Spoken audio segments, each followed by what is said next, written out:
shine. He's calling CQ with that mobile line.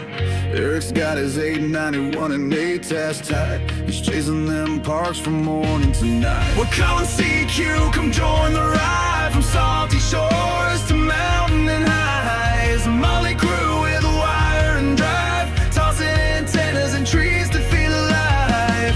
Once a month we light up the stream. It's Northeast Ham Radio, living the dream. Oh, living the dream.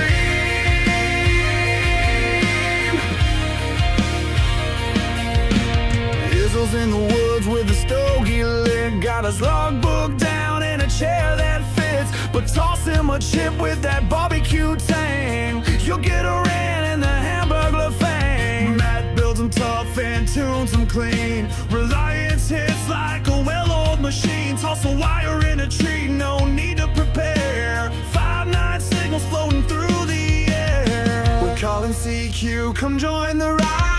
From salty shores to mountain and highs. A motley crew with a wire and drive, tossing antennas and trees to feel alive. Once a month we light up the stream. It's Northeast Ham Radio, living the dream. Oh, living the dream.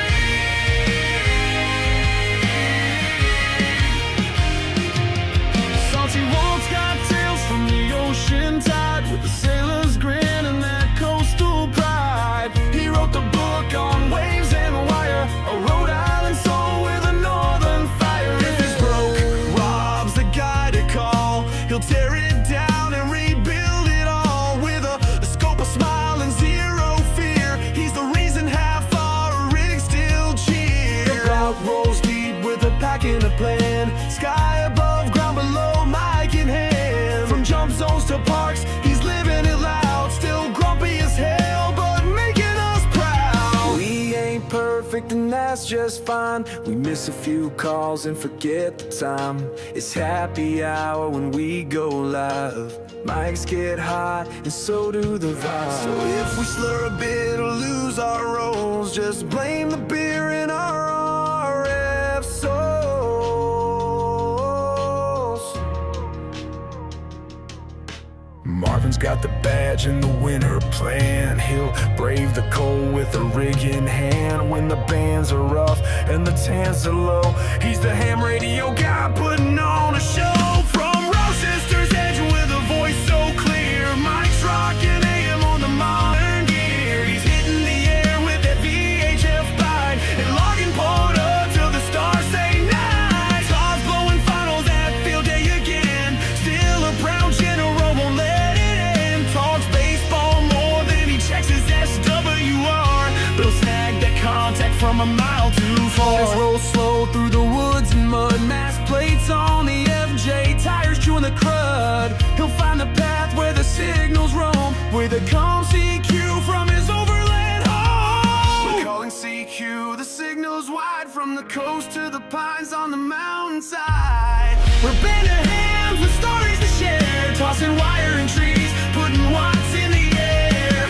Once a month we fire up the screen. It's Northeast Ham Radio, where legends convene. Antennas and trees and friends on the air, for signals we chase and the stories we share. We laugh, we learn, sometimes we swear, but every month you know we'll be there. This is Northeast Ham Radio.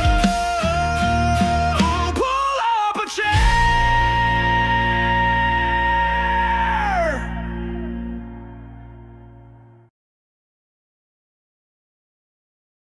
Okay. Oh, We're yeah. good. Are we good? I don't know if I we don't know, are really man. good, but Is we're it we're Michael here. that's not streaming? Michael's not Yeah, Mike- streaming. It looks No, like Marvin's not streaming. Michael, do you not have auto start turned on? Yeah, that auto could be it, too. turned on. Where is that at? Let me verify that. It's in your studio. Yeah, it technical difficulties. Yeah, it's showing. At least in our interface, it's showing that you're live, and Marvin's live too. So I don't know. Maybe it wasn't auto started.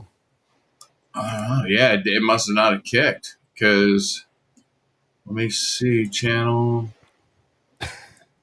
Welcome to Wow. another episode of Technical Streaming. Yeah. Yeah. I didn't think I had the privilege to do that from. But Well, you can modify your own studio. Meanwhile, everyone's like, what the hell are you guys talking about? Yeah, right. we'll figure it out. Yeah.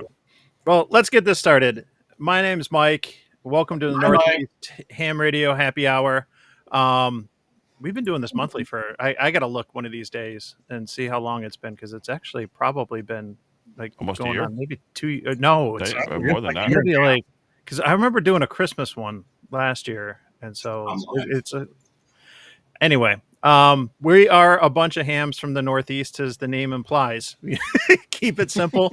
We do a happy hour where we get together once a month and have drinks, chat, and everything. So thank you all for joining. We try to pick a topic, whether we stay on topic or we don't.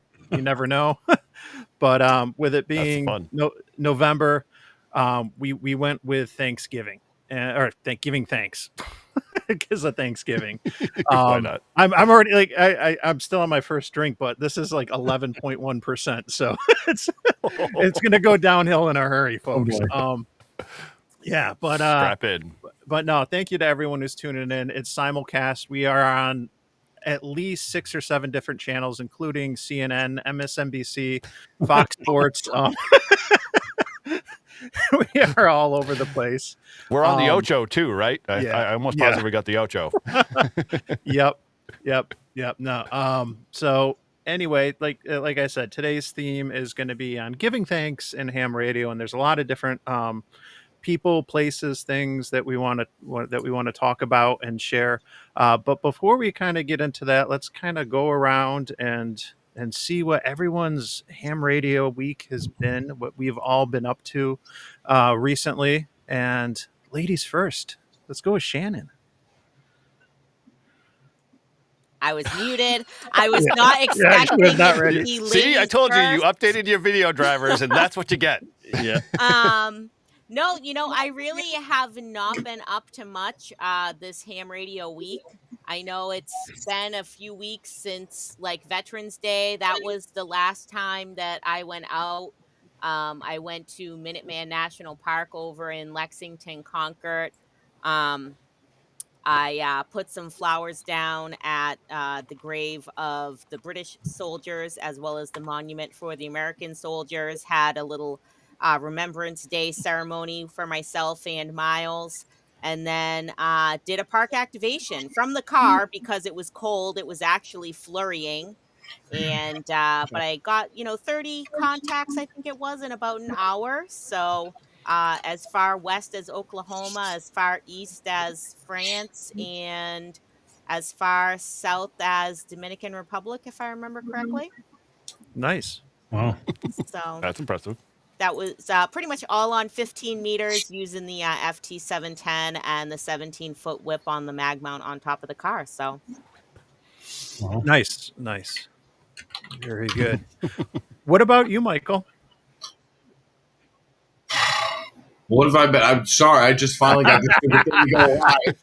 Hey, you're live right now, Mike. Just letting you know. Yeah. What was the question? What have you been up to now that you got your stream going? Oh God, dude, I've been working about 50 hours this week at an Amazon facility.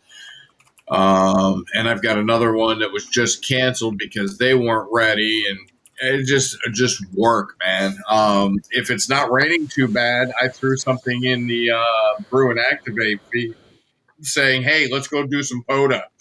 I want to get out this weekend. I'm getting stir crazy. I've been working, and I've been all work and no play. So who's game? Which one of y'all are game? Oh, man. I wish I could. I would so take you up on that offer. I have to move storage units, so I am going to be doing manual labor all weekend. Nice. Good morning, Paul. No. I'm only doing it to spite the current storage company, but that's another reason for another day. Is it Bluebird? No, it's okay. I'm trying to think who it is. I can't remember. I struck on them from my brain. That's basically what it is. Yeah, just work. just work. All work, no play makes a man stir crazy. So, what's going on, Paul? No audio. No audio, dude. This is the ASMR version of Paul. I forgot to unmute myself Oh, because there you go. I was cursing a lot in the background, like wondering why I was the only video that I could see, and everybody else said offline. And I was like, "What is wrong?"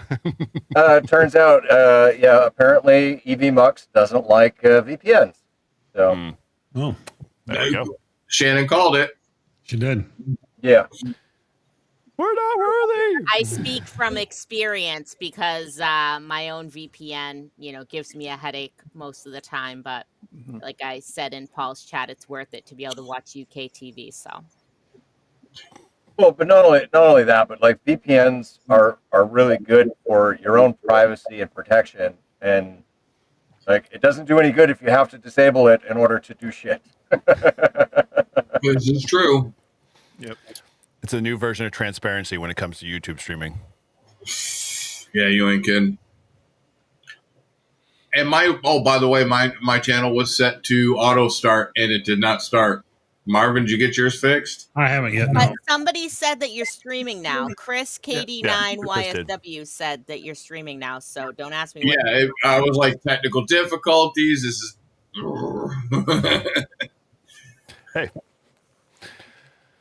Well, what about you, Eric?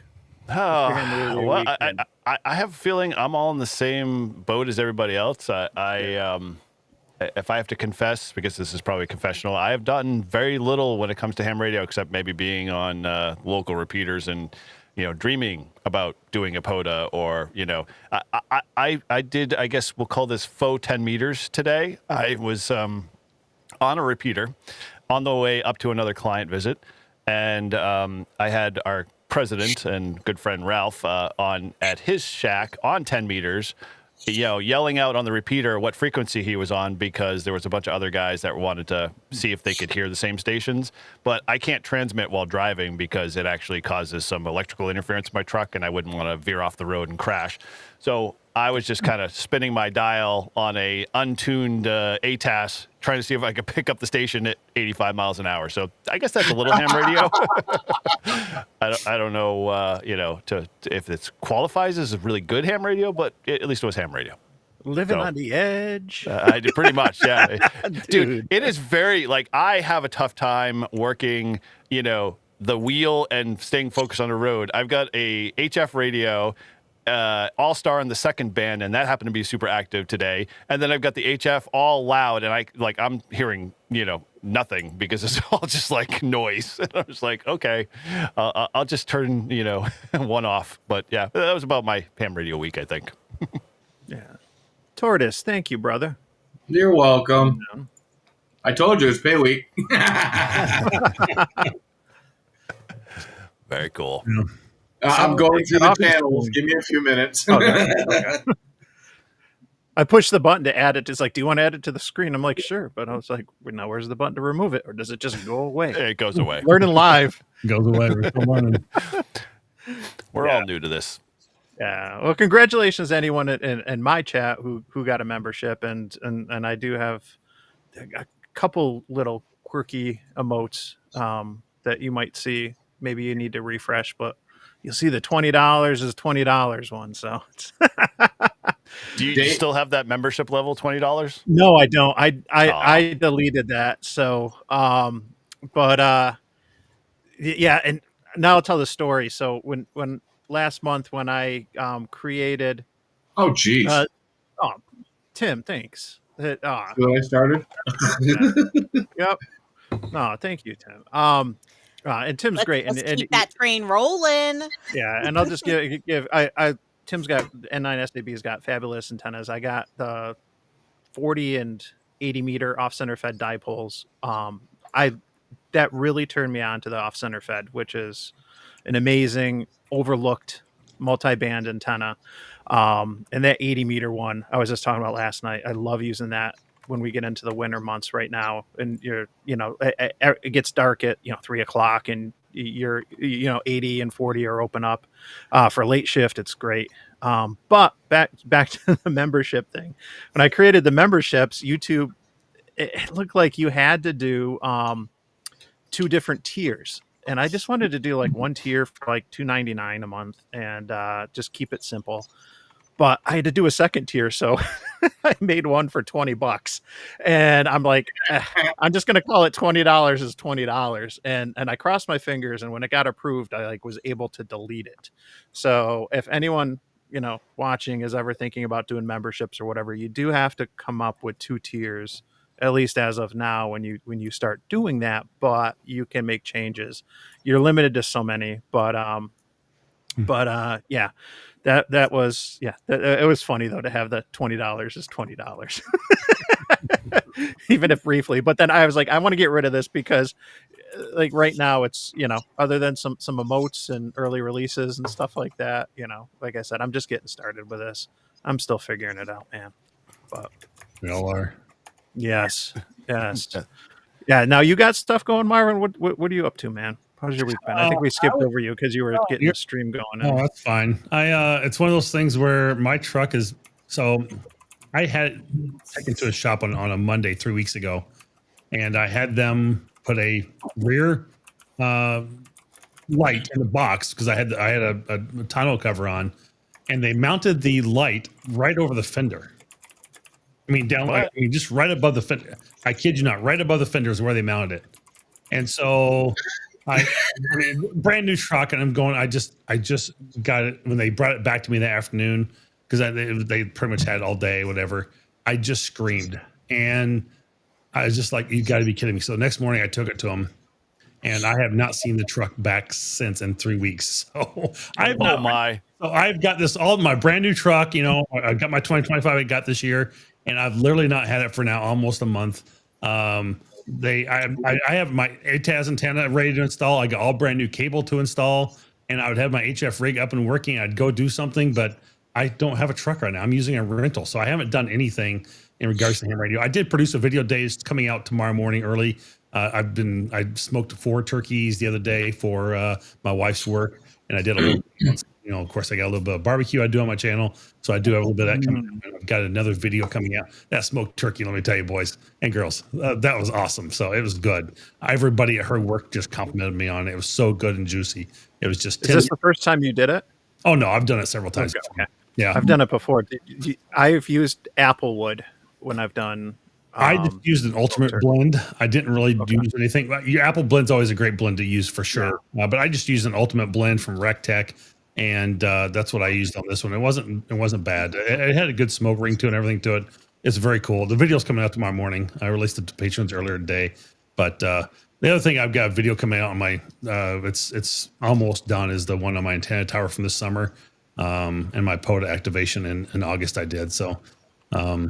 That one just haven't had time to deal with. But other than that, a lot of little house things I've been working on, and it's all good. So, I'm getting ready to travel back to Wisconsin for a little while. So, yeah, one of the things, and you got me on the smoked turkey thing because we did that during. I did it a couple years during the pandemic, and I mean it was phenomenal. And the best thing I swear about the smoked turkey is making the turkey soup with the leftover, use the whole bird, and because you get that smoke flavor into the soup. Yep. And it's just it's so good.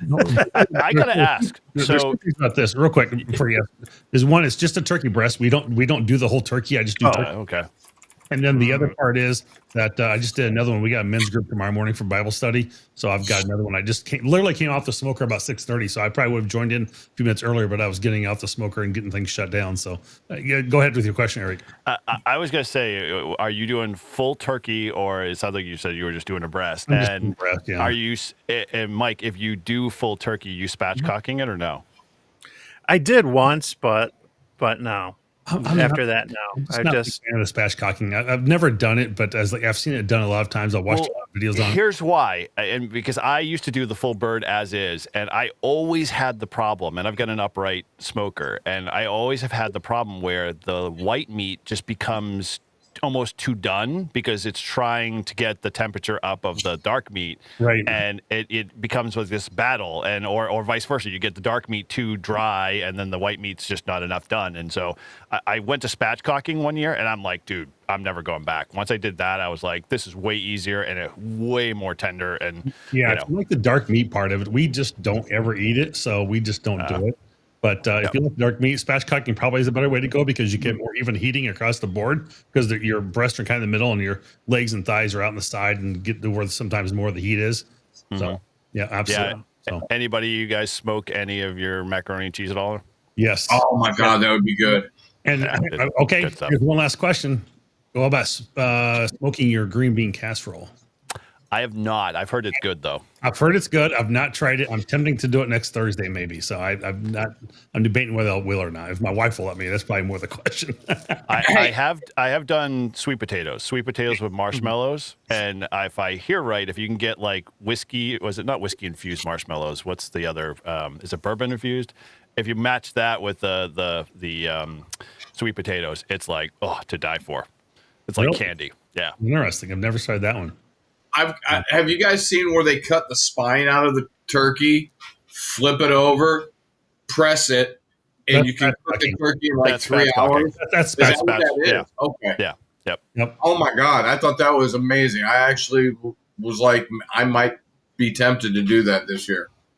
Oh yeah, dude, it's if you got a good set of knives, cutting that backbone out and everything else like that, wicked simple. Even if you got a crappy set of knives, you could still get the backbone out pretty easy in the rib cage. But once you spatchcock it, dude, it's awesome. You could do scissors, but the real cool guys use actual real good boning knife. But yeah, good knife. Now, everyone, if you are playing along at home, make sure that every time you hear the word spatchcock, you take a drink. I'm already halfway through.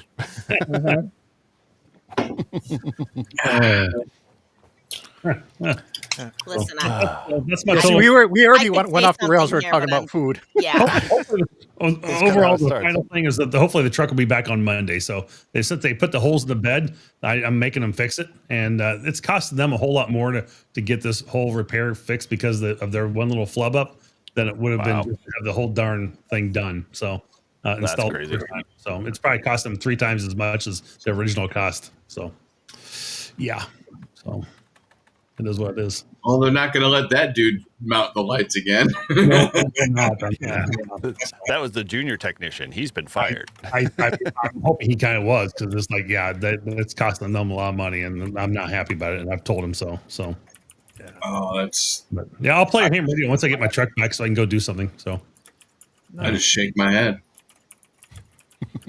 yeah, Good stuff. Well, I was gonna say, let's dive into the topics of being thankful in ham radio and some of the things that we're thankful for. Aside from food, one of my Elmers, and that's what I think we should kick it off with Elmers.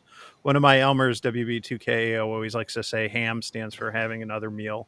And so it seems like we're always eating and stuff. But I kind of like to throw it out to you guys. Some of the Elmers, whether they're local in your club or those that you've connected with one way or another. I think that there's a lot to be thankful for when it comes to Elmers, and I'll throw it out to the group. Like, who wants to kind of jump in first with a story or someone you want to give a shout out to? You're All laughing. right. You go first, All Shannon. right. Well, Shannon? I had already decided that I was going to say that I was thankful for my former Elmer. His call sign used to be Mike 0 Juliet Echo Oscar. He changed it to Golf 5 Oscar Uniform Tango.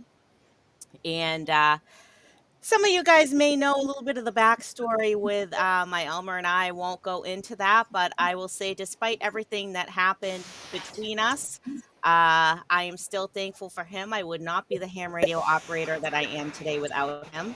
So I'm going to raise this glass of Camelot mead to him, and I'm going to wish him long life, good health, live long and prosper. and I wish him all the happiness in the world. So to Golf 5 Oscar Uniform Tango, this one is for you. Thank you for everything that Cheers. you ever did Huzzah! for Yeah. me. Now, wait a minute. I have a question.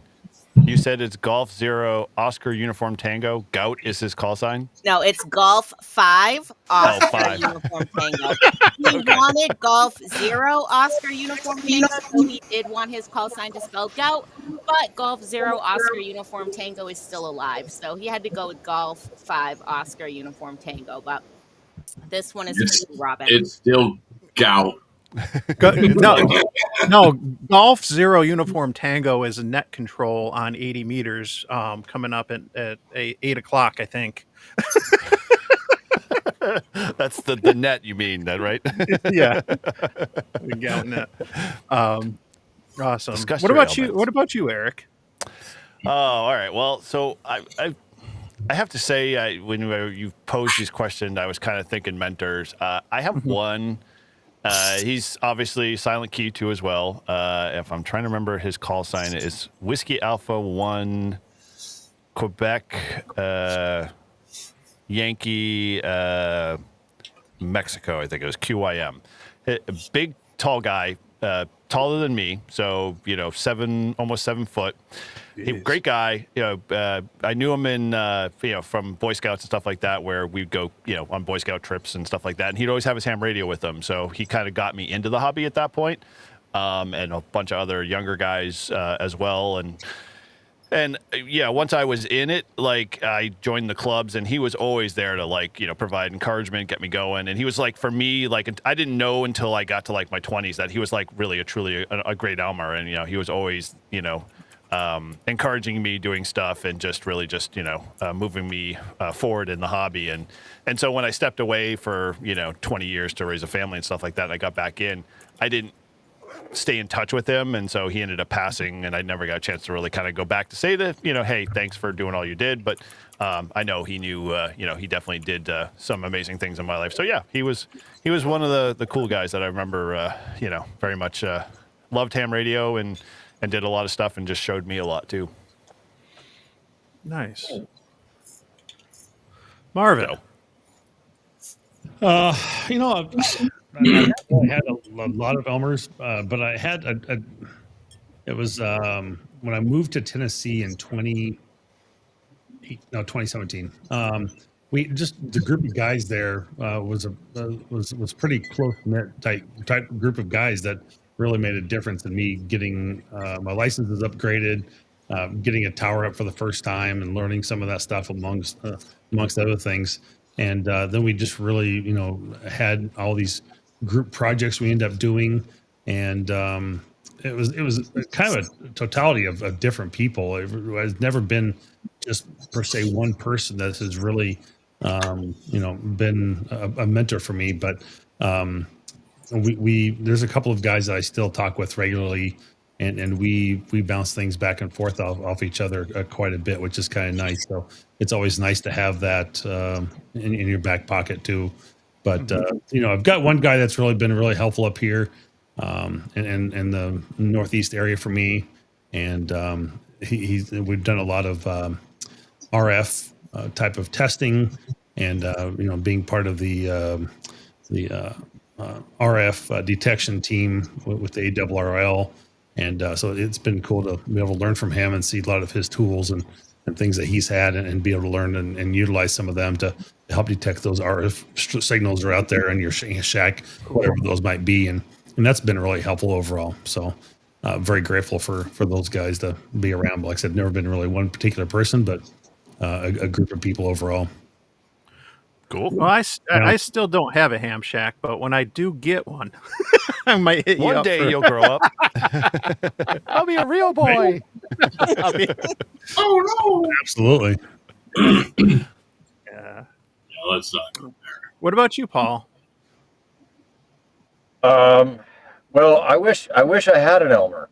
I would gladly raise my glass to the person that taught me all of the things, but I really don't have one. So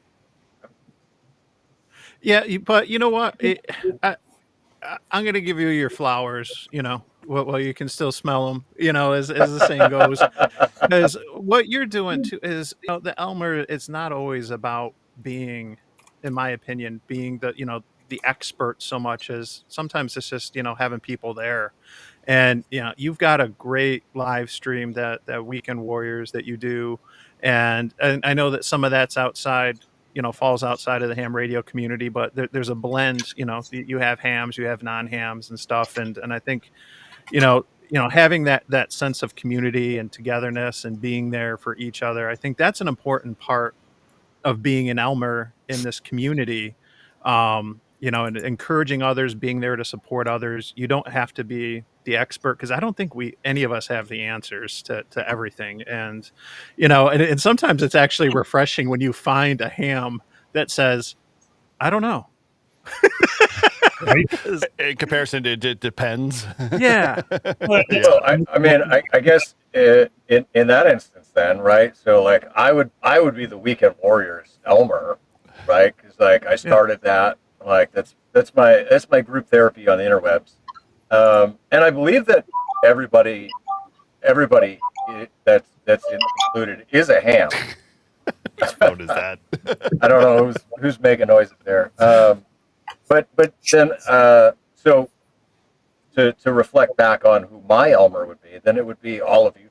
Really, it would be Ham Radio Crusader Freddie Mac with all the All-Star knowledge, and you and Eric for the YouTube assistants, and of course you get To and Josh and Jason. Like, yeah, I guess YouTube would be my Elmers. So cheers to YouTube. Cheers to all Yeah. the YouTubers.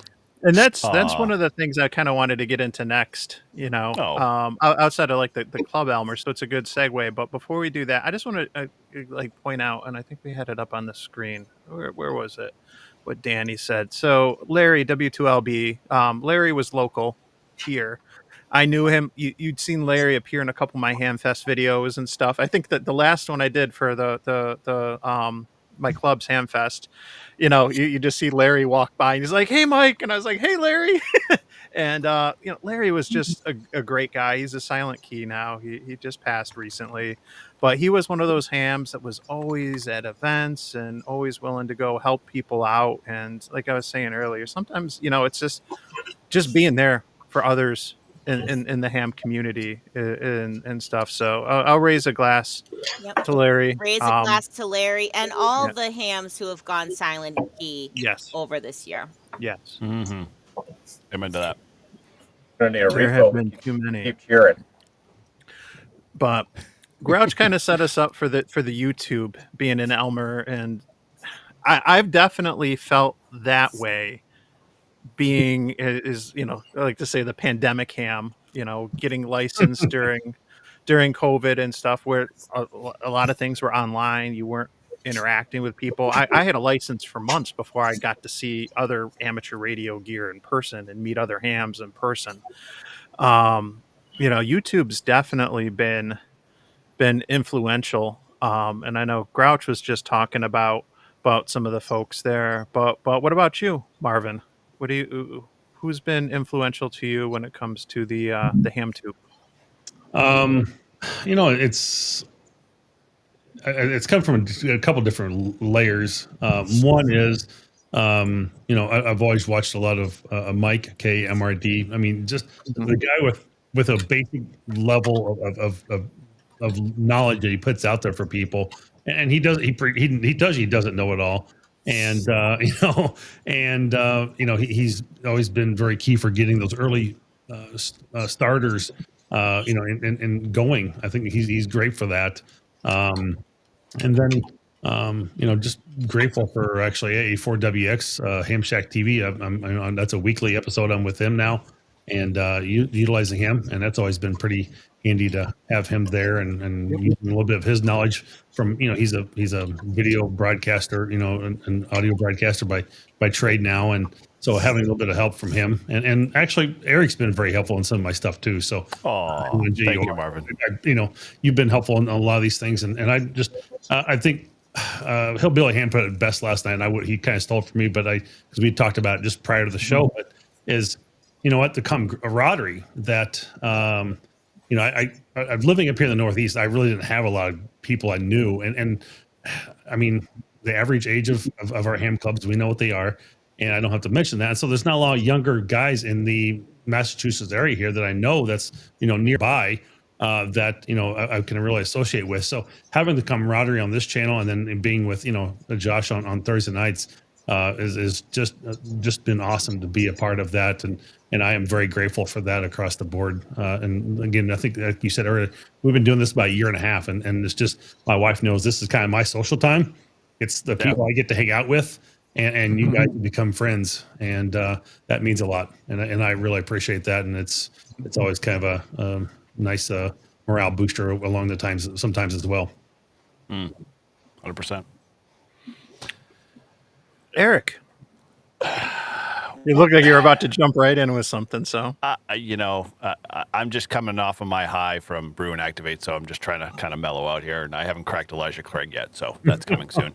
do it. I would have to say.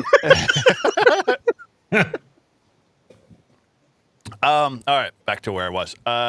Yeah, it's kind of funny because, like, when I started this whole YouTube thing, I was doing it more out of the whole kind of, as I was thinking about your question, Mike, I was like, why did I get into YouTube? And it was primarily because I was already active in my club doing some great fun stuff, and you know, doing POTA and all the things I loved, and it was just kind of getting traction that I was like, I was constantly getting all the questions from people like, oh, how do you do this? And how do you do this? And it's like, I kind of was like, I got to turn somewhere to put this information that I have out there to get it, you know, into people's hands. And so I was like, I'm just going to start a YouTube channel. And I'm like, I kind of was just like, I know I'm not going to be the rich guy. I'm not going to be, you know, the guy that hits viral status very quickly. And so I was like, you know what? I'm just going to put this stuff out there. And I started putting content out. And I can't tell you how many times, like, I have seen a lot of people, I don't know, Ted's in the chat, other people that have just been in my life, both from the club, but like just in general, the YouTube world,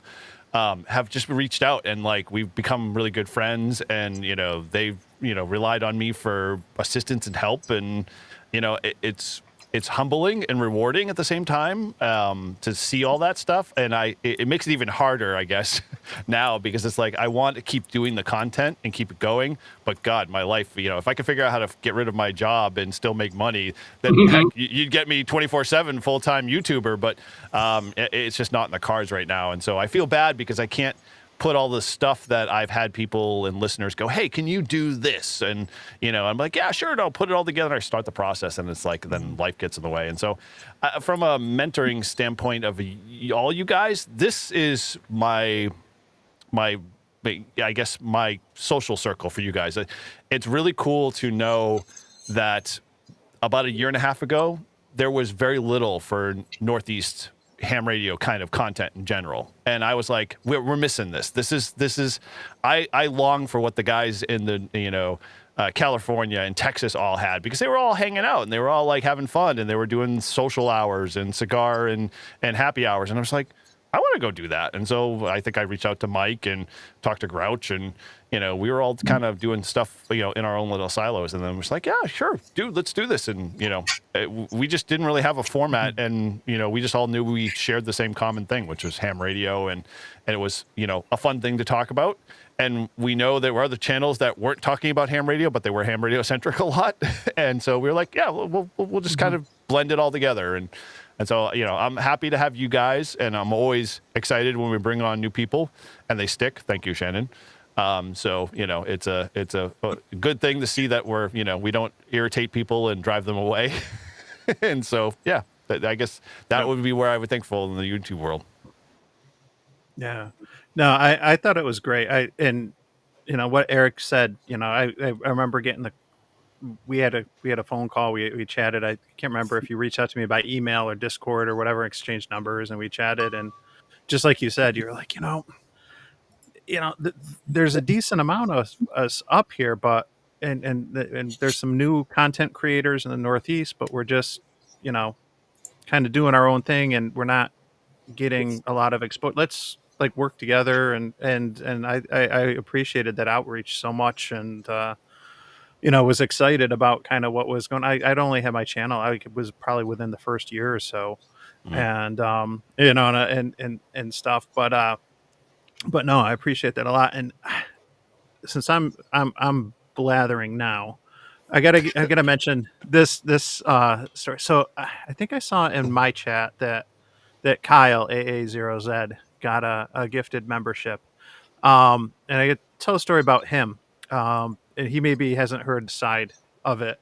But we give, shout outs to a lot of the bigger creators like Mike and Jason and Josh that have all influenced us, whether it's with POTA or YouTube or one thing or another. But a couple years ago, and I'd only had my channel for I was maybe within the first year.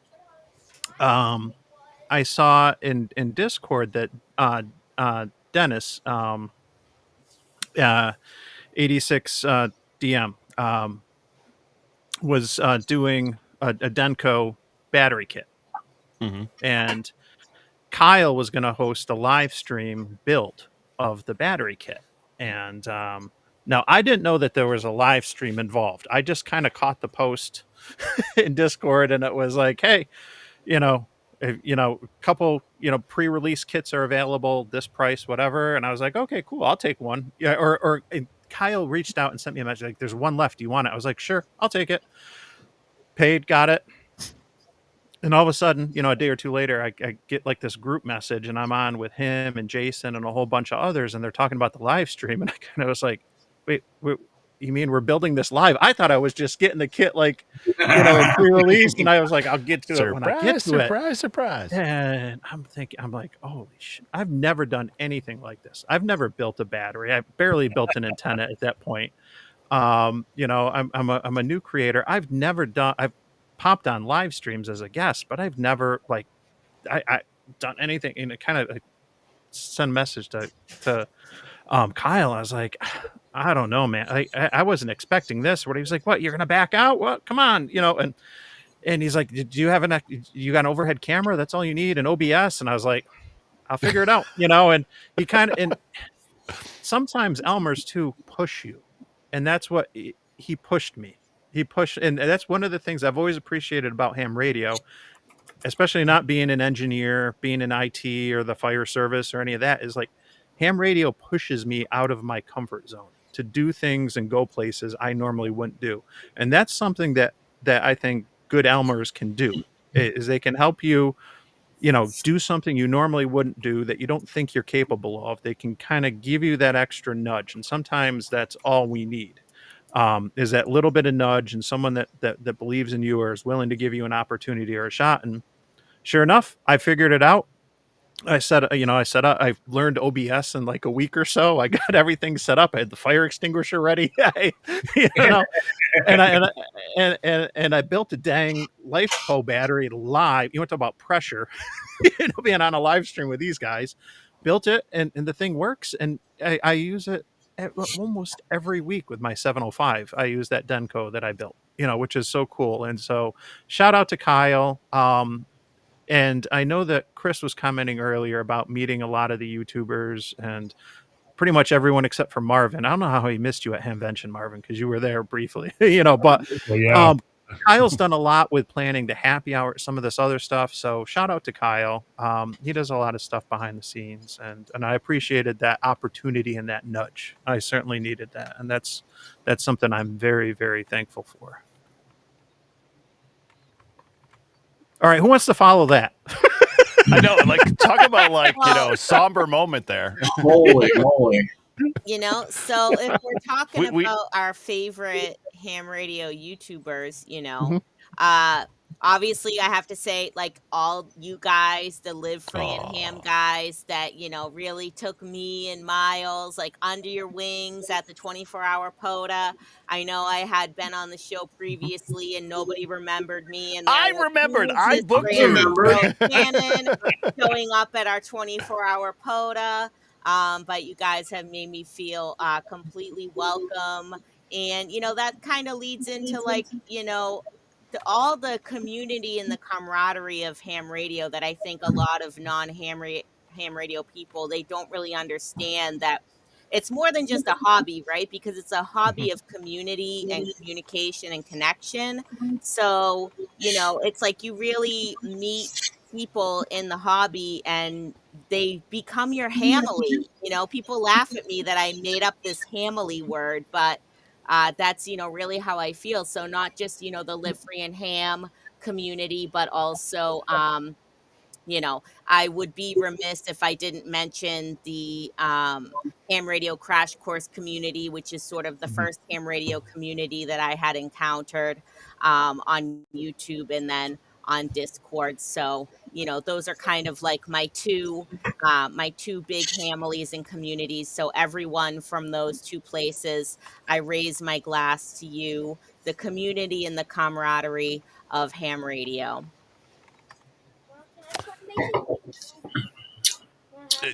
Oh, we were sorry, I missed that, the raising the glass part. Well, it's funny because it's like when we decided as the Live Free and Ham doing the 24-hour POTA, we were just like, oh, this is going to be like just an event to hang out. But in the back of my mind, I was like, I finally get to like not get away, but add to, I should say, meeting folks like Mike and Tortoise and Shannon and everybody else who showed up for that event, and that just like was like sealed the deal, because at that point, like in my mind, it like made it much more real that I'm like, oh wow, these people obviously are going to be long-term friends from now until whenever we all kind of move on. But yeah, it's phenomenal how YouTube is just like taken this past year and a half with all of us and just done some really cool connections, both for our own individual stuff, but then just as a whole. And like we're all like here to just be hanging out and have fun and do ham radio, and that for me is just like way better than whether or not I'm at 5,000 subscribers or 10,000 or one of the biggest YouTubers or whatever, because it's more important for me to be able to like really just help the next person down the line to be a better ham radio operator if that's what they want to be, or whatever else. And so I think that all you guys kind of share that in some form or fashion. Everyone I talk to, it's like, oh yeah, we're doing this with somebody, or oh, I'm meeting somebody to do a POTA. Like, I mean, Mike did one with the two guys where we went up and did a soda, and he didn't take the 710 this time, and I appreciate that, Mike. That's a good call. So it's things like that you love to see, because that's like the extra added layer that I get to see, because Mike put a video out that when we talk offline or we talk in a forum like this, it's like I get the insider baseball, but then I also get to see the the kind of final story that he's put together, which is just really cool in my mind. I think it's awesome to see.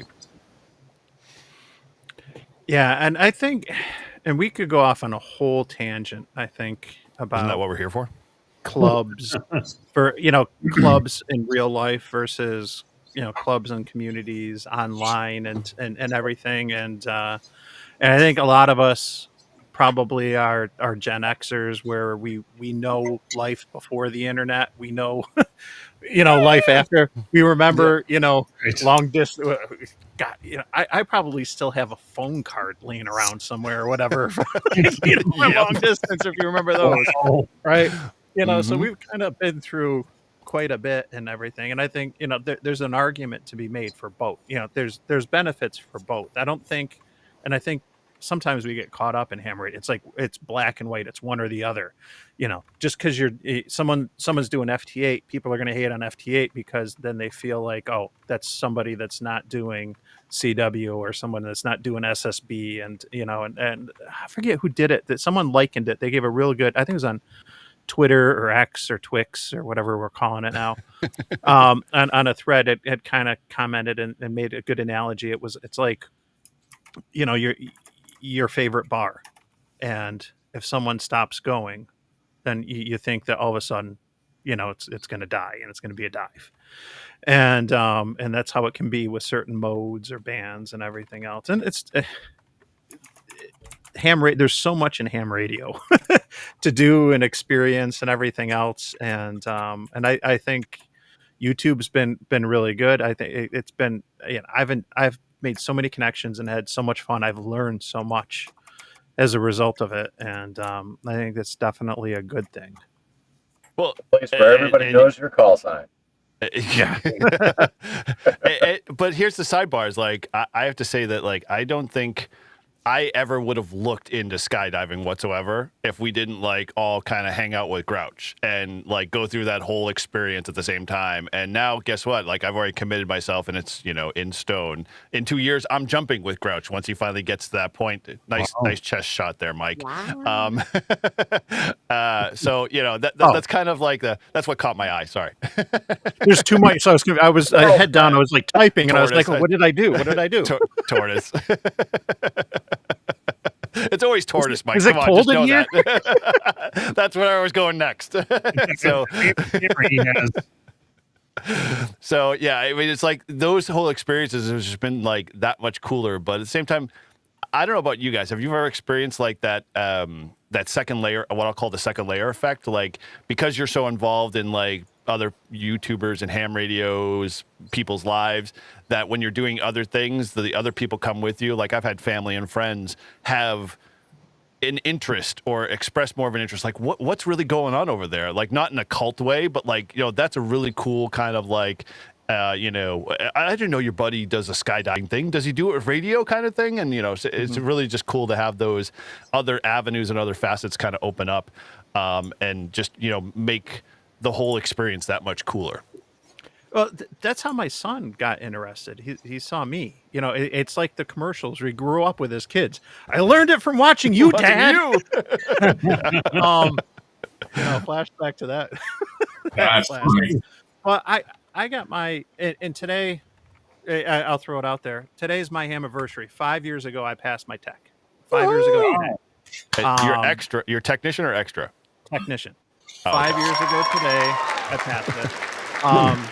Sunday will be the 5-year anniversary for me getting my call. So I do plan to go out Sunday and activate. We got a lot going on tomorrow, but I'll go out and celebrate and do an activation then. But I got my tech, and you know, I'm checking into nets and stuff, and I just had my little Yaesu HT and stuff. But my son, who was 11 at the time, was kind of like, "Oh, what's this? What's it?" You know, and he's watching, you know, and stuff, and then he's like, I want to do it. I want to get, you know, and he didn't come to me. He went to my wife.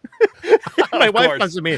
She's like, Ben's interested. He kind of wants to do this. I'm like, well, there's classes that my club is going to do starting in January. And this was like, you know, November. This was like in December. But I'm thinking, I don't know. Is he too young for this? Like, and you know, and at that point at 11, I think he had played half a dozen instruments and, you know, 18 different sports. He kind of just, he'll try everything. And I'm thinking, I don't know, is he going to stick with this? But sure enough, it's like, all right, sign him up. He got his ticket and stuff, but it was just because he was exposed. He was watching it. You know, I wish I honestly wish I had that effect on others, you know, friends and family. I have not. I bought my sister and her husband Balfangs for Christmas last year. They still do not have their ticket, but I will be down in Texas in December, and I'm going to see what I can do about that. So, but Texas in April. I know, right? Man. I wish I could. Yeah, I'm kind of limited because of work travel between January and April, but so I won't be able to get down there then. But I'm looking forward to being down there for Christmas this year. So that'll be fun, and hopefully I get to connect with some of the other guys and I see Renee in Discord. I'll reach out to some of the folks that are in North Texas and let them know when I'll be down there and when we have a better sense of the planning. But anyway, yeah, I wish others like got interested, but at the same time, I don't want to be that guy, and I don't want to force things. And I don't force my son to go out and do POTA. You know, he's 16 now. He's got a girlfriend. He's worrying about girls. getting a driver's license and everything else. You know, so I don't ever want to force that and make it into a negative thing. But I hope that, you know, more people Well, do get interested. So here's, I know I was giving just Shannon crap about the damn girls thing, but like in essence, my daughter's the same way. She got her ticket like 2 years ago as a surprise to me as a dad thing. And she loved ham radio because she got the chance to participate in some of it. But you know, she's got a boyfriend now. So damn boyfriends too, as they say, like he's literally sucking up all the time away from her. And she doesn't like, I was this close to getting a mobile in her Jeep and getting antennas set up. And she's like, no, we'll put that on pause, Dad. And so, you know, it was like, oh, look, we got Santa Claus showing up. No, you're late, sir. It's Para that was Noel, early. Chris Kringle. So yeah, it was. She'll come around. As you know, Mike, they'll eventually get to that point where they'll be like, oh yeah, I remember how much fun I had watching my dad do certain things and whatever. So it's always good. Yeah. Forget boys. Exactly. Forget them. The men is what you want. If I can at least convince my brother to pay the $35 and get his damn GMRS license, at least like he's got his Baofeng, he watches Not a Rubicon and everything else. And when Randy commented on one of my videos, I screenshot it and like I texted it to my brother, and he was like, "Oh my god!" That's awesome. But, yeah, but real quick, who here has their GMR? Who doesn't have the GMRS license? I don't. Wow. Okay. I don't like. Who here has What do you need it for? radio? Who here has a CB radio and uses it? Yeah, see, I don't touch it. I have Grouch gifted me one, and I still have it in a box. I just can't commit. That's terrible. Man. Fine. If that's my one flaw, then I will accept it. yeah. Well, I'll just preface. I put my hand up for the CB. I have used a CB once. It was from a hotel room. It was with a very mag scary. mount antenna on the air conditioner. I did not make a contact, but I at least tried. But I do have a CB antenna in the mail to me right now as we speak, and they'll be. And you can always find somebody on 11 meter stuff. But, Speaking of licenses, I just talked to Annie earlier on Discord, and she's thinking that she might have her license on Monday. And Tim, who was with me at Nearfest, should have his license on Tuesday. ooh.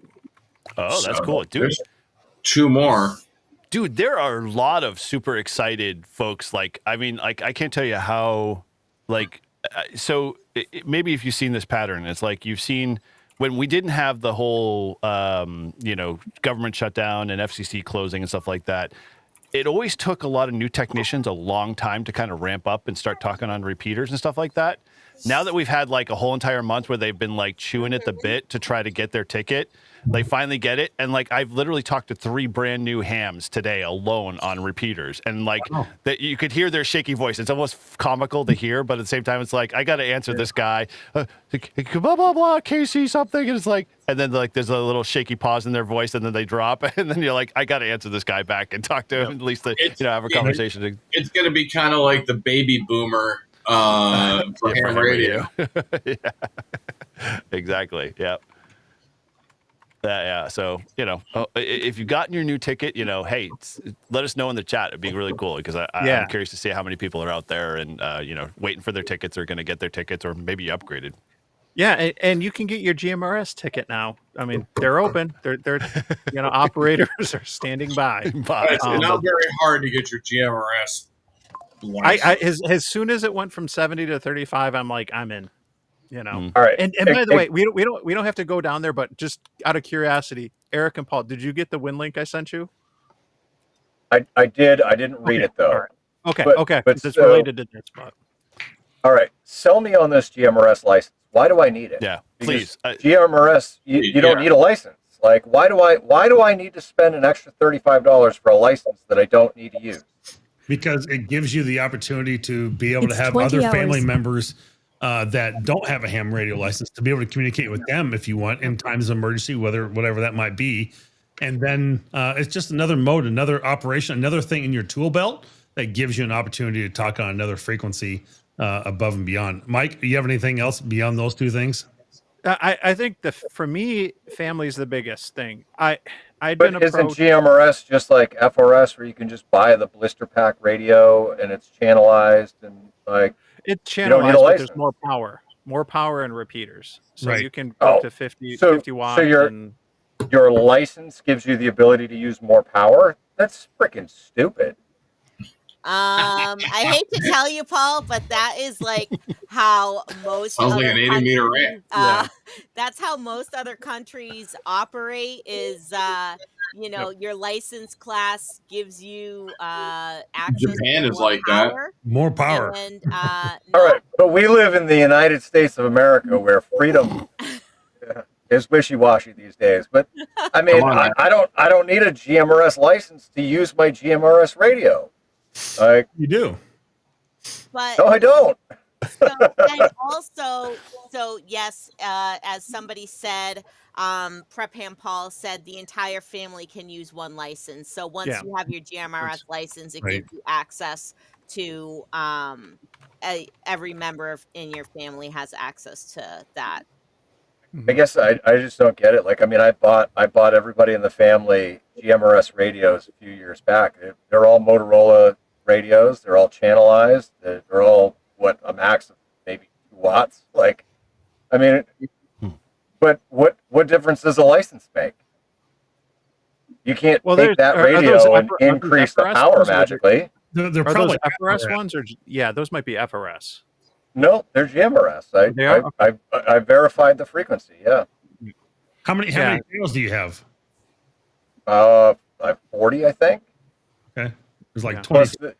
Plus you can do like there's like slots or whatever, like you can add tones to it, different things. Like it's all kind of built into the radio. Yeah, it's GMRS then. But Yeah, it's a cheap shit like $20 freaking radio. Yep. That you don't need a license for. So I just don't understand. Why pay the extra $35 for no reason? Yeah, it's again, like when it comes to that, like I don't mind. Like it's $35 is $35. I mean, I feel like but- it sort of goes into this territory of like you can buy Baofangs on Amazon. Yep. So why do you need to get a license, right? But you don't. I guess until you get caught. I guess right. Not that I'm advocating using things without a license. If the FCC says you need a license, I say get the license. Don't break the law. I do not advocate breaking the law. I know breaking the law. I know there is like a little bit of a gray area there because FRS channels do overlap with GMRS channels. But yes, to be on a repeater, you are supposed to have a GMRS license with a GMRS call sign. And to use certain power, you are supposed to have the license and the call sign. Paul, and the stuff that I do with trail riding and everything, you had CBs, you had GMRS, and there was very, very few hams on the trails. But most people had CBs and most people had GMRS. So, you just make the mod, and I've got both. I can monitor both, so I can be out front or be out back. So that was a major benefit of. Yes, I did not get the license, but I could monitor both ends of it. So that's a benefit for what I do. So. Yeah, Vern 6 agreed with me. Is you have to have a license for GMRS frequencies. You don't for the FRS, which is those little cheap radios you can buy with 4 or 5 channels, whatever. You give your kids to play with, but GMRS does require a license. Yeah. So did they stop selling the GMRS channelized radios at Walmart? No. You can still buy them. You can still buy them. So, all right. So all of the morons that go into Walmart, they're going on a camping trip and they buy the GMRS radios. Like what? With their kids running around the campground, they're breaking the law? Yep. You're the reason they got to put instructions on the shampoo bottle, ain't you? Eric, you were just waiting to use that. I have on been at the stream. bit. Look at him.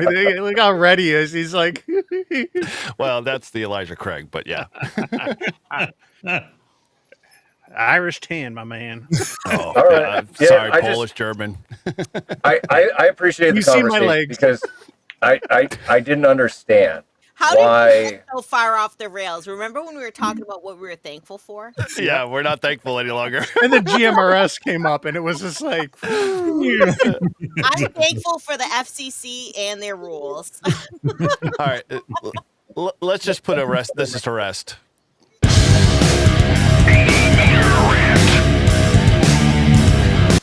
Okay, now we're all good. Let's continue back on for the thoughtfulness. well, to pivot. one How's of the that other gal things- treating you, Paul? So another thing I wanted to put out there we talked about YouTubers, we talked about Elmers being thankful for. What are some I of didn't get to talk about anything. I've been just sitting over here in the corner. Nobody's asked me a thing. Well, we I'm haven't not asked sure. Topo Gigio either, Well- so he's got to get in there. what type of activities? Oh, Jesus. So here you go, Michael. Here's the question: activities. What type of activities are you really thankful for in ham radio? And he froze. You can't make this shit up. That's awesome. Somebody snapped that picture. That's a cover art. That Rum will couldn't do have that come to at you. a perfect time. Oh man, where's snipping tool? There we go. Let's go to Chris. All right, let's go to Chris. Because Chris has been quiet. So, like, we were talking about Elmers and YouTubers, things that we're thankful for, people. But let's step away from people and talk about like programs and activities and some of those things in ham radio. What are you thankful for when it comes to activities and programs in ham radio? Well, I think field day. Field day is a big one because Yeah. learn a lot from field day, and POTA obviously. So I had a feeling POTA's probably going to be one of those ones, but you brought up field day, and that's something I went out and I visited a couple field day sites this year, and I'd been to one before with my son once briefly. It always seems like June, there's graduations or weddings or something that gets in the way. But are you involved with like planning? Do you like coordinate with, or you just like go out by yourself? Do you work with your club? Like, how do you participate in field day? Since you mentioned, so I just started a club on the Cape. So I'm Okay. the president, and I will be doing winter field day coordinations and everything, Wow. along with summer field day also. So nice. I got to Very ask, cool. there's no clubs on the Cape right now, or no? there is clubs on the Cape, but the clubs on the Cape don't do anything. Ah, yes. He- Then you he need to does go have a back and point watch Brew and Activate, and that'll help you, reinvigorate your club. But that's just a sidebar I plug. don't But think anyway, there's any reinvigoration. just let them all die. All right, I'm back. I tried doing like POTA outings with them, and they pretty much shut me down on everything. Mm. Yeah. POTA, you name it. Well, you're just too lovable, man. That's the problem. Well, I think it's the beard. I think they're afraid of it. Hey, Topo Gigio, seeing so nobody else wants to POTA with me this weekend, what are you doing? Are you up in New Hampshire? No, he's down by you. No, he's been on New Hampshire in the weekends. No, I'm down here. I got into an accident on Wednesday with my car up in New Hampshire. Ah, no So good, man. I was driving. That's I was out. driving through Brookline. Is that Michael? What? What? What? Who just asked about POTA? Mike, I did.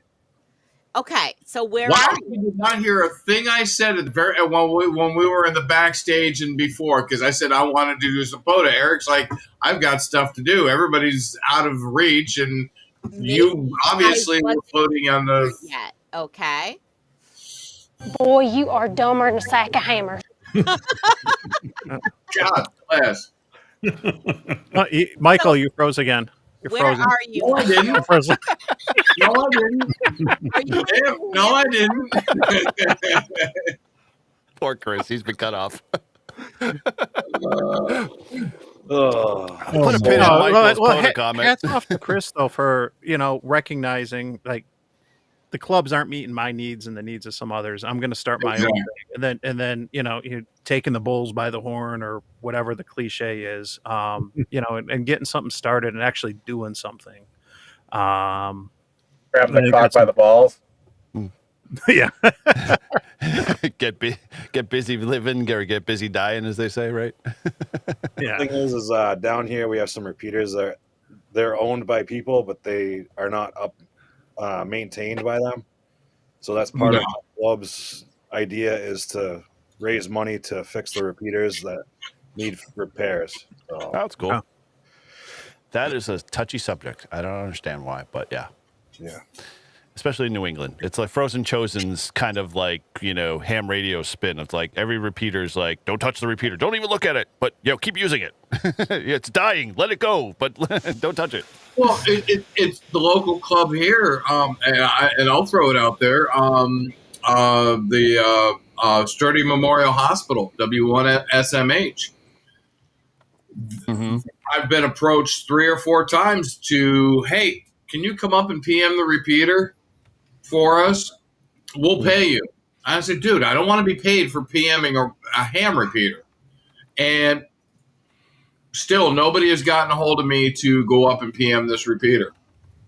The clocks are off. It's literally falling apart. It's got crappy receive.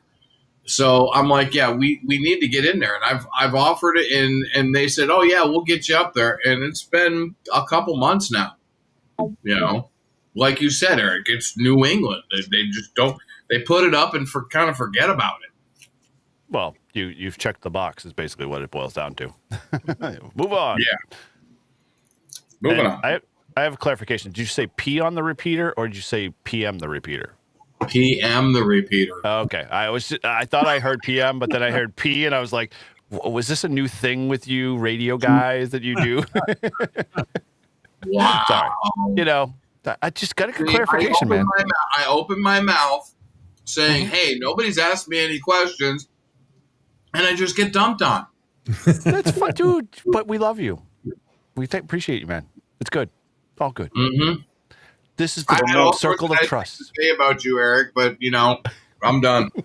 I know you vent at me when you call me every day. So I do not call you every day. Okay, every other day. Sorry. My wife is getting jealous, but we won't talk about it on the air. I call Paul more than I call you. Oh, all right. Okay. Fine. And I think we were talking about POTA or something. Michael was saying something he wanted to POTA. Yes. And I was asking where he was. Are you in New Hampshire, Michael? No, I'm in New England. I'm in New England. I'm in New England. Okay.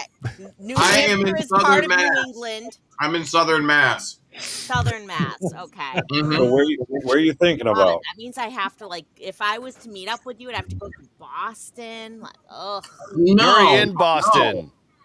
No, I'm south. Yeah. The South shall rise again. I am in Southern Mass. You're in Southern Mass. I am in Northeastern Mass. That means I am sorry that you're up there near the Lynn area and everything. Everybody sing it now. Lynn, city of sin. Yes. I'm so glad I'm in New York. You're asking for somebody to POTA with. I'm trying to give you somebody to POTA with myself. But help me help you, Michael, is really what you're saying. Canada is a fantastic POTA partner. Thank you, Paul. I am not going to Lynn. Well, it's my POTA wife. Blame. Oh no! Here we go. This is the problem they have. They can't. They're two left-handed hammers, basically. Why is it not working? It never worked. There we go. Oh my God! That thing had 9 lives. She just spent them all. My partner, Paul. That's funny. You guys are making it too easy for me tonight. I'm sorry. So that's why I asked Chris, because I didn't know if he was going to be in New Hampshire this week, because he's a lot closer than you are, Shannon. So where do you want to go? Closer. That is what I'm trying to figure out. He's on the Cape. He's on the Cape. And he's just south of me. So where do you want to go? I can go anywhere, just not Rehoboth State Forest.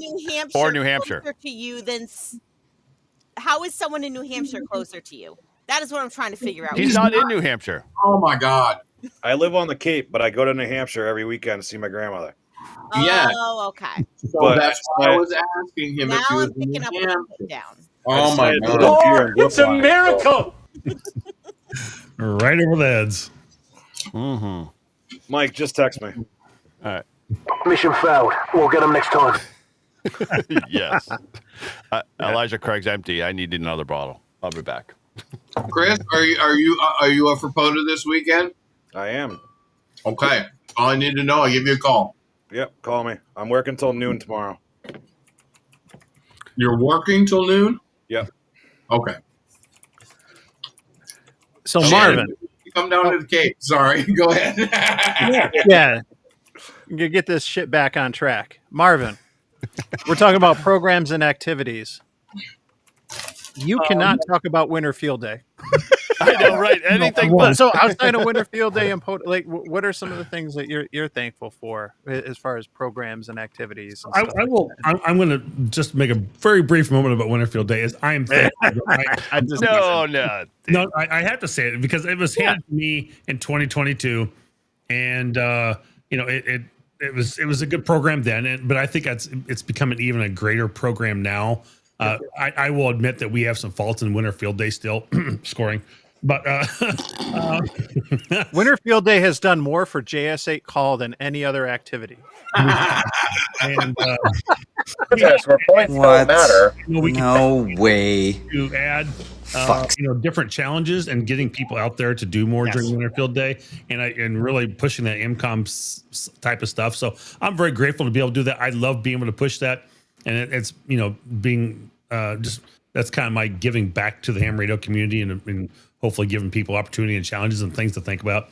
But overall, I'm just grateful that POTA really has brought. I mean, the fact that organization stepped up after 2016 and made the National Parks in the Air program, now POTA today, what it is. I mean, it has brought in so many people out of the woodwork that, if somebody said ham radio was dead, they're completely wrong today because of what POTA has done to the ham radio overall, and getting an opportunity to give people, young technicians and stuff, a way to get in, and people who are limited by housing or rules, HOAs, etc., don't have antenna farms, they can't do. It really gives people a way to get out and do things, which is great. And then, I'm really thankful for a lot of people out there like Sebastian, Ham 2K, Polo, World Radio League, that they continue to develop new programs, making them modern day and bringing them to life for the ham radio community. Because, I mean, we have programs out there like N1MM who've been around for, 20 some years, maybe longer, maybe 30 years. But I guess that stays up with modern technology a little bit. But there's a lot of programs out there that are still very, 1990s almost, not running DOS, but I mean, they're not far from it sometimes. And they're antiquated. And they're antiquated. Yeah, exactly. That's a great word for it. And so I'm glad for people like Sebastian and World Radio League to continue to develop new programs, and even other companies to continue to develop new radios. It adds a lot to our, the innovators and developers that continue to work on things, really continues to bring this to life, and how well people, use those tools and things to be part of their everyday career. Someone I saw mentioned in the chat a few minutes ago, is like, I literally was able to use my ham radio skills to help, them change the antenna at work, because of, what my knowledge and skills were. And it's like, that's awesome. I love how that integrates into everybody's lives every day in some way or another. So I'm so glad that you mentioned Polo and the logging apps and everything and I feel like a schmuck to a certain extent, because like it was thinking about like, the different things we can be thankful for. I had, volunteers on the list, thinking about those that volunteer for programs like POTA or volunteer to support major events like races and stuff like that. But like you mentioned, Polo, World Radio League, Hammers. I think it was Jared that did Hammers. Yep. A lot of these, some of the developers in the ham radio community, because it's such a small niche, It's just people that took it on themselves to create apps. And I was joking about JS8 Call, but that's another example, of something that, people are just putting the time. People, I don't think any of us are getting rich in this hobby, it's certainly not on YouTube at least, but no, like, those and when I reached out to, Sebastian, when I started using Polo, and I was like, oh, hey, can you do the YouTube link thing for my channel, and stuff. And like, I sent him a DM on Discord, like within a day, less than a day. Like he's like, done, all fixed, all set, and it's like, oh my gosh. Yeah, but I had my trash can in like an hour. Yeah. Still annoyed by that, but whatever. Yeah, no, but yeah, that just makes me think, like, oh man, I forget all the developers that work on some of the software and the stuff that we use. I do WinLink Wednesday. Every Wednesday I try to do APRS Thursday, and the people that try to organize those nets, those activities, the developers that do some of the software and all that stuff, man, shout out to you. Like, well, I mean, and I'm gonna pat myself on the back saying this, but it's not really meant to be a pat on my back. But it goes to the countless hours that we put in for Winter Field Day to be able to put that together. The countless hours Sebastian works on his own to be able to do that. That's all free. I mean, you don't pay for that program, and you're not paying for his time. But there's organizations like myself, Winter Field Day, who require or do have some back end cost. He's got some back end cost. And people reach out to support us, and they support him, and you can become a member of the World Radio League and help support that back end development to continue to make that program grow. These things aren't free, but they give their time freely to be able to do it, and that's huge because we all know we have busy lives, we have kids, we have things going on, and it's trucks in the shop. It all takes time to be able to do that, and you have to carve that time out to do it. And we, as content creators here, we do this on our time. Some of us make money doing it, through YouTube or through affiliates a little bit. But it takes time to carve out the podcast every couple of weeks too, and it takes time away from the family and everything else. So it's huge that we are able to be able to do that and provide that to people. But we do appreciate all those supports and patrons that support our channels as well. I think that's huge. And maybe you're going to go down the road with that, Michael, a little earlier, but it was more about the volunteering and giving that we have and that we do. And I kind of content fell in with that a little bit just now. Yep. You've already got Winter Field Day stuff out? Oh man, how did I miss that? So we do. I'll give a quick brief moment on that. We have long sleeve shirts, t-shirts.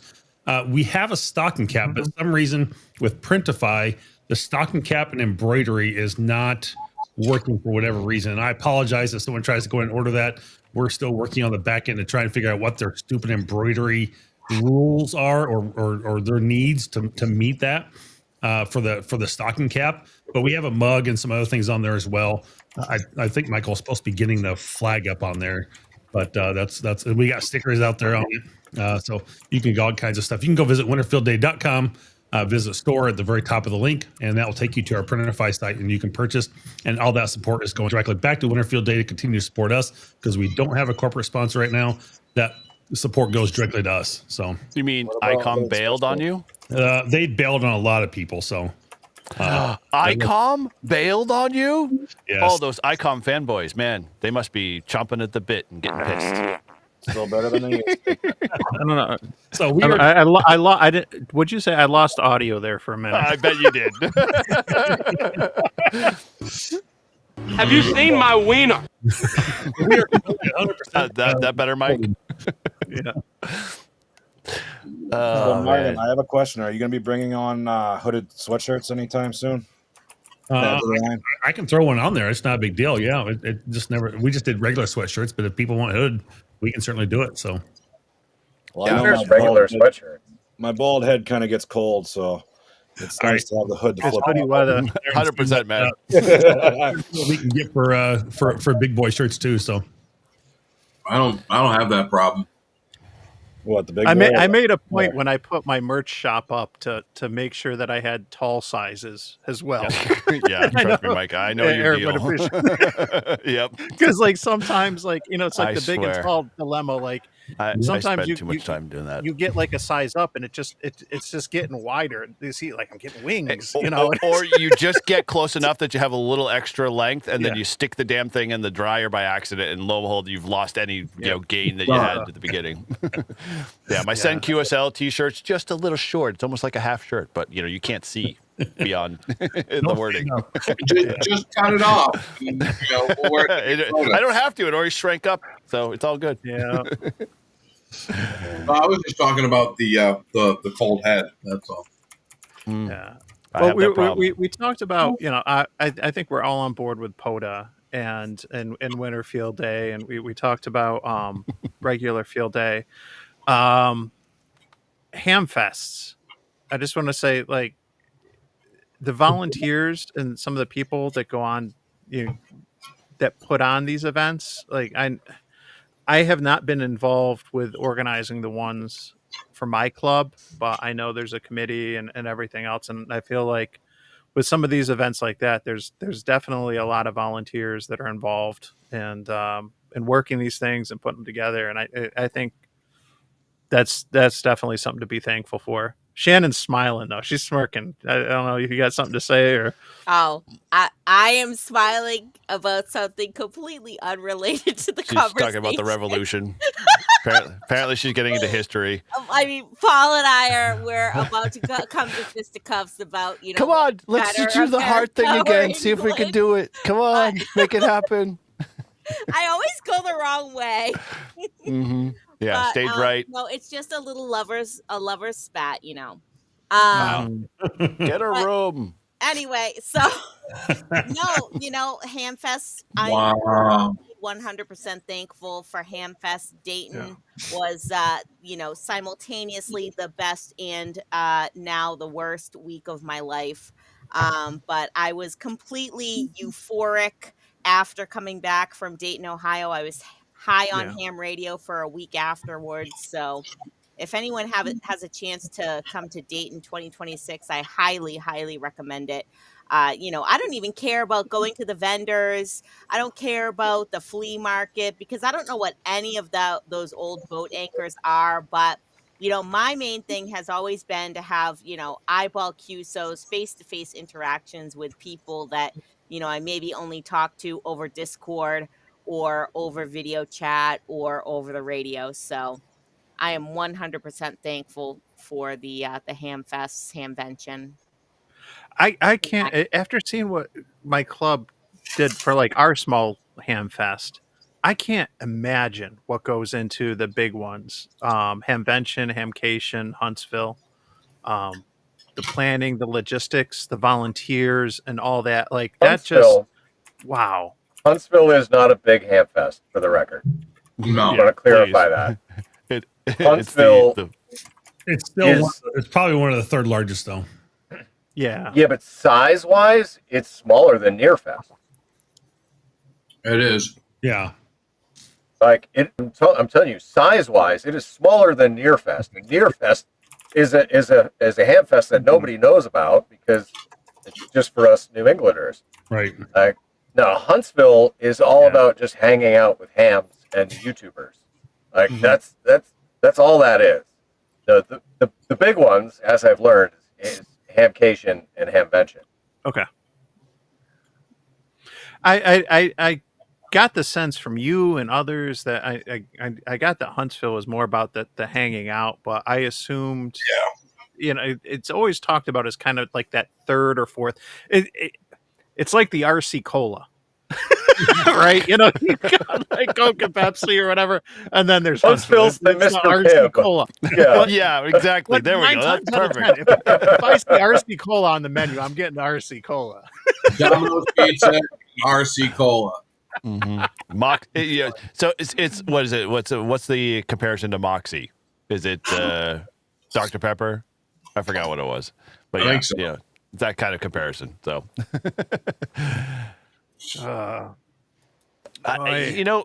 it's funny. Like I give and I do my fair share. I'll admit, from a standpoint of an end user and attending like Hamex as an example, I always sometimes just turn up my, problem knob to 11 and always like point out some of the like, oh, they could do this better or they could do this better. But yeah, Mike, you're 100%. Like there's a lot of tones of conversations and process and coordination and getting people all involved to make it all happen.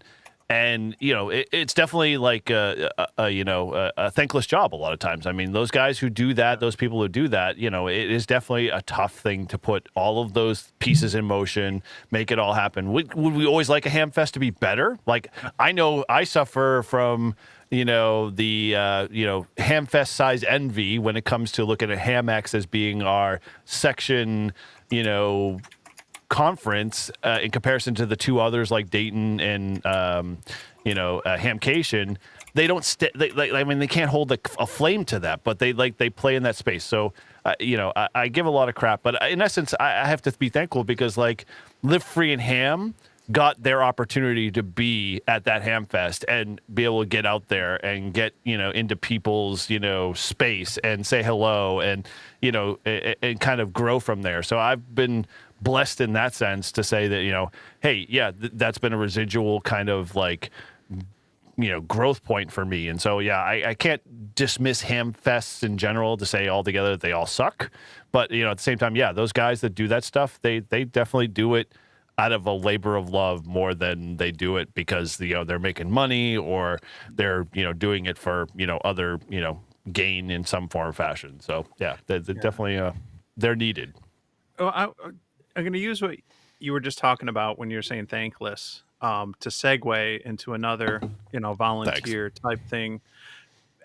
I volunteered a couple years ago to help out with the Boilermaker race, which is a 5K, 15K race in Utica, New York, where I'm from. Mm-hmm. And I usually shit-faced during the race. The race ends at the brewery. I kid you not, and it's free beer at the end.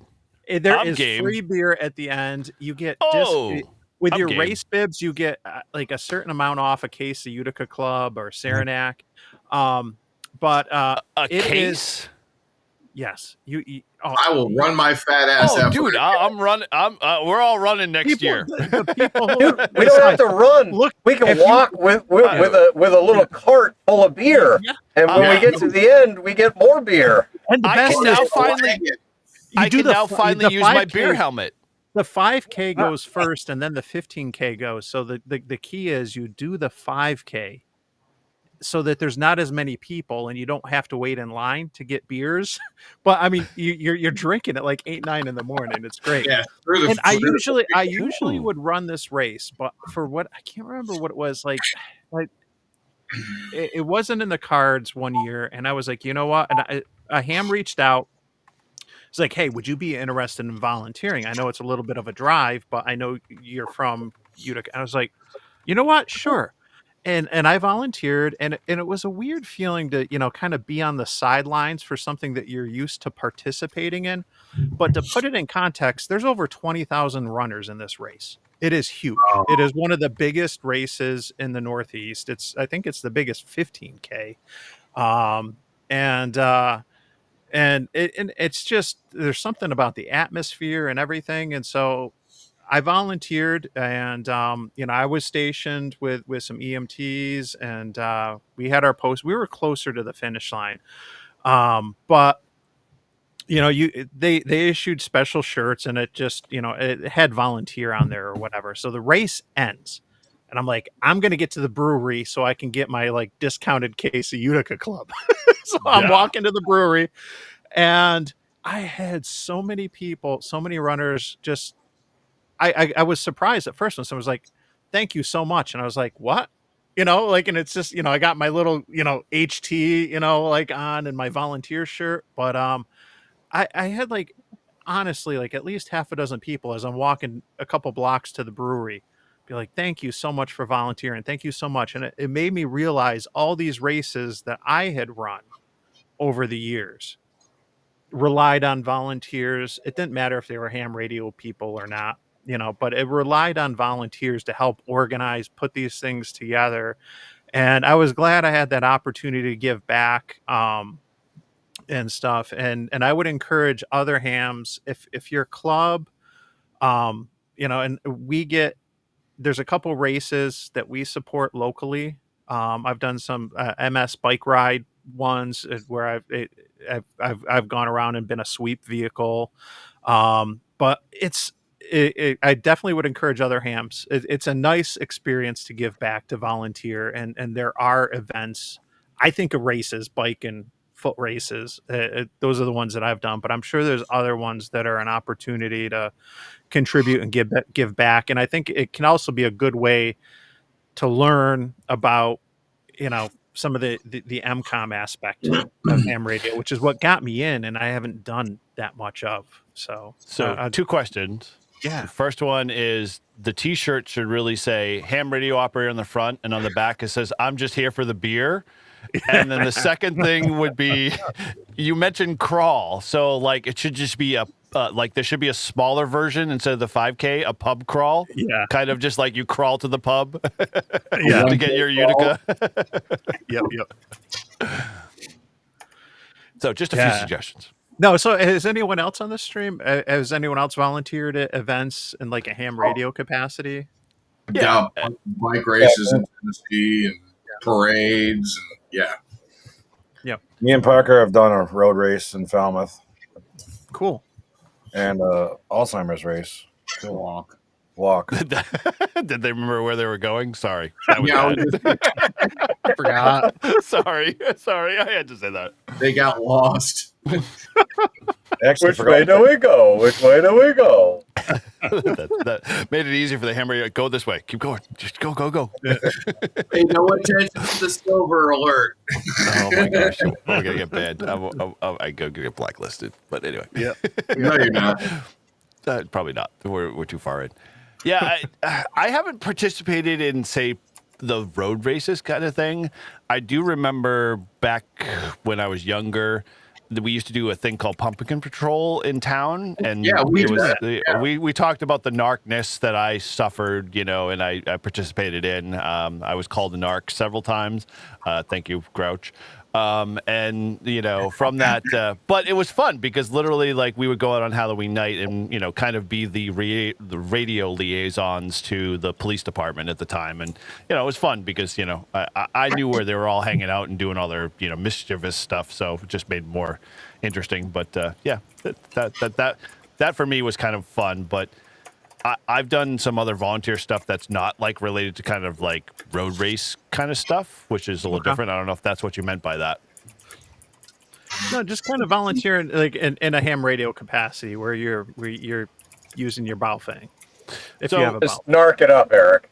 So fine. That was one part, but so I'll throw this plug out there, and so I would say our club does we partner with the 4-H, and so we get out and go to their kind of like community events. So like, here's an example, like December, we're going to the Krista McAuliffe Museum, and we're setting up a ham radio station, Morse code, CW, learn your name in Morse code, have a bunch of HTs and coordinate, skeds with people on the repeater to talk to kids kind of thing. And I can't tell you how much like 6 to 12-year-olds love that. I mean, we literally have lines that build up throughout the whole entire day, and we're only there for like 3 hours. And the kids just love to have conversations. The people on the repeaters are like having conversations with the kids, asking them what they want for Christmas, with Santa bringing them, and then we set up a CW station where the kids are like, what's this Morse code thing? This is amazing. And, they get a chance to bang out on their, on a straight key, their name in Morse code, and then they walk around with these little badges that says, my name is da da da da da da, and then parents are like, what's that mean? But it's so awesome to see these kids just eyes wide open, and they're like, this is amazing. This isn't like a tablet that I have to study. I open up app and I watch Disney on, whatever. They get to participate, and that's the cool part. So, this year I think I'm gonna bump it up. But yeah, in essence, that's kind of the volunteer stuff that I love to do, because it's really just, it's fun because you get to see, people just really connect with ham radio. So if I could just interject here for 1 second, to Time's up. build on something that Eric just said about Santa, right? So for those, Satan. so for you guys that don't know, and for anybody that may be watching, there is actually a Santa net, and it is on 3916. Yep, it is on 3916 on 80 meters. It starts after Thanksgiving, I'm pretty sure. It runs until Christmas Eve. Miles hmm actually talked to Santa a couple years ago, told him what he wanted for Christmas. We didn't do it last year, but he has been begging me this year since like September. He's like, when can I talk to Santa on the radio again? I'm like, kid, after Thanksgiving. So if you have kids, grandkids, whatever it is, definitely get on there. You do need to go on the website and sign up ahead of time, and they create a roster, and then they'll call you in order that you signed up. But I highly recommend it. So, do they Wow. take adults on that too? So I could talk to them. I think they really only take kids. Right. So, in regards to volunteering, unless anybody else has anything about Santa on there first, but in regards to volunteering, so every year the Muscular Dystrophy does a ride from Franklin, Tennessee, down to Lynchburg, Tennessee, which obviously everybody knows that is the home of Jack Daniels, and it's anywhere between about 80 and 100-mile ride. And so you can choose your poison of which course you want to go on, and it's a very hilly time between those two locations, and it's an all day ride for people. I mean, they start out at 7 o'clock in the morning, and some people aren't getting there till 4:30, 5 o'clock at night on their bikes, and again, it's quite challenging for people, but there's a lot of hams that volunteer for that every year. And that's always a fun time. And they do serve a big meal at the end of their day up on Barbecue Hill on their property, and it's really cool. It's a lot of fun there. So I've done that a number of times. From working with Net Control to being one of the people picking up riders along the way and taking them to the next checkpoint, whether it's a broken bike or exhaustion or medical need of some sort. They can call our Net Control and office, and then Net Control say, hey, we got somebody down at this location, we need to go do this. And it takes a full team of people to be able to do that. The other thing is that the city of Murfreesboro, Tennessee has a great Christmas parade. It's about 2 hours long. Happens usually around the first or second weekend of December. And there's probably about 20 hams that are usually volunteering for that. And I've helped organize that Christmas parade. In fact, to be honest, the Ham Radio Club does the whole organization. So the only thing the city does on this is takes the registration and the $20 entry fee or whatever it is now, and they coordinate that. And then everybody, when they come, from the time they pull up into the parking lot where you register at, well, they're already pre-registered, but they check in at, ham radio operators are taking it from that point all the way to the end of the parade, and make sure that people get through. And we're following that parade along the way with APRS, and we've got repeaters in place and everything else. And it's really a cool setup, but it's a full day of operation, getting there again about 7 a.m. in the morning, and we're not done till about 4 o'clock in the afternoon usually. So it's a full day, but it's always a great time, and volunteered for that event many times. And it's always a lot of fun, and it's worthwhile doing. And so if you have an opportunity like a bike race or or an event like that, or a parade of some sort. I saw someone else mention a Christmas parade a little bit ago. Get a chance to go volunteer with that. But you learn a lot with what's going on, and you really, they're always in need of help. So it's always a great time to be a part of that, and always thankful for having those opportunities to be able to give back to the community in other ways as well. Yeah.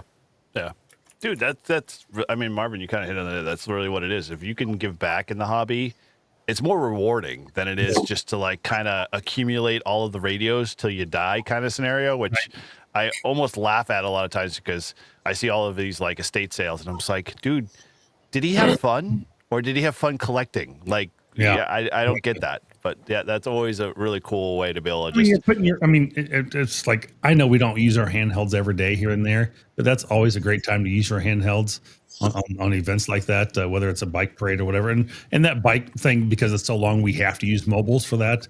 Even the stationary ones at the checkpoints have to use a mobile setup with a battery and everything.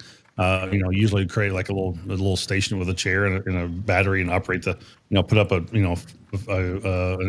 mast of some sort to be able to get out. But because there's some low spots as well, it can be tough. But I mean, you get to actually use your equipment and you see its practical use in place, and it's a ton of fun, and people enjoy you get to promote the hobby from that point too. Going, oh, what are you doing? I was like, oh, we got ham radio. We're helping you guys out today through our transport, and it's like, oh, well, we really appreciate you. Thank you for being here.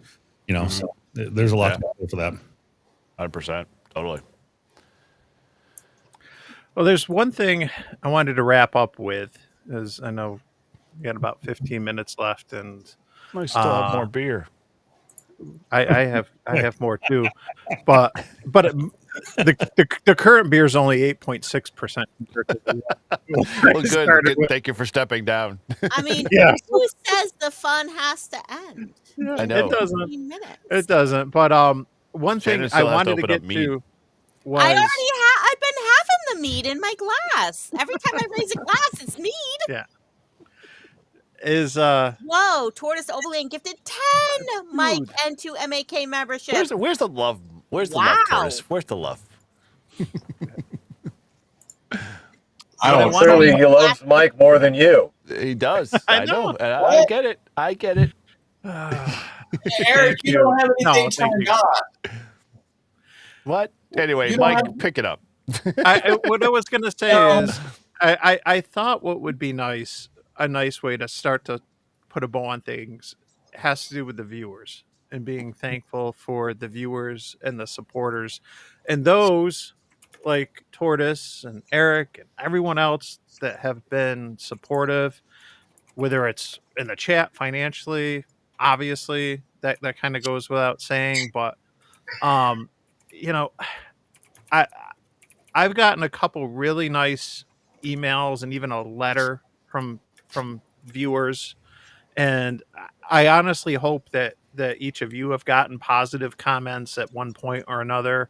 I know there's a tendency in this hobby. I haven't said this before. I don't like to say the S. I don't like to say sad hams. I hate to say that because I'd rather focus on the positive, and that's what I'm trying to do here. But I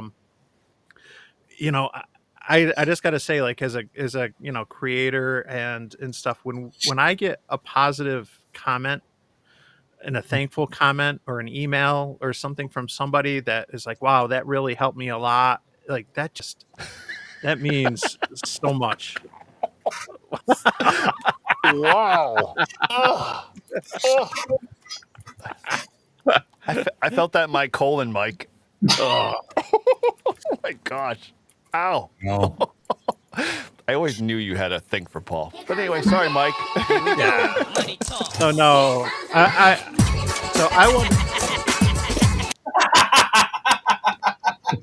was just gonna start dancing. I thought we'd do that, but we're just gonna throw this in there.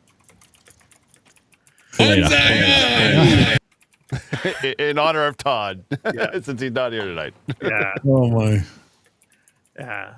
Well, let me start off. Michael, you have a newer channel. Yes, you. Yes. I'm gonna ask you.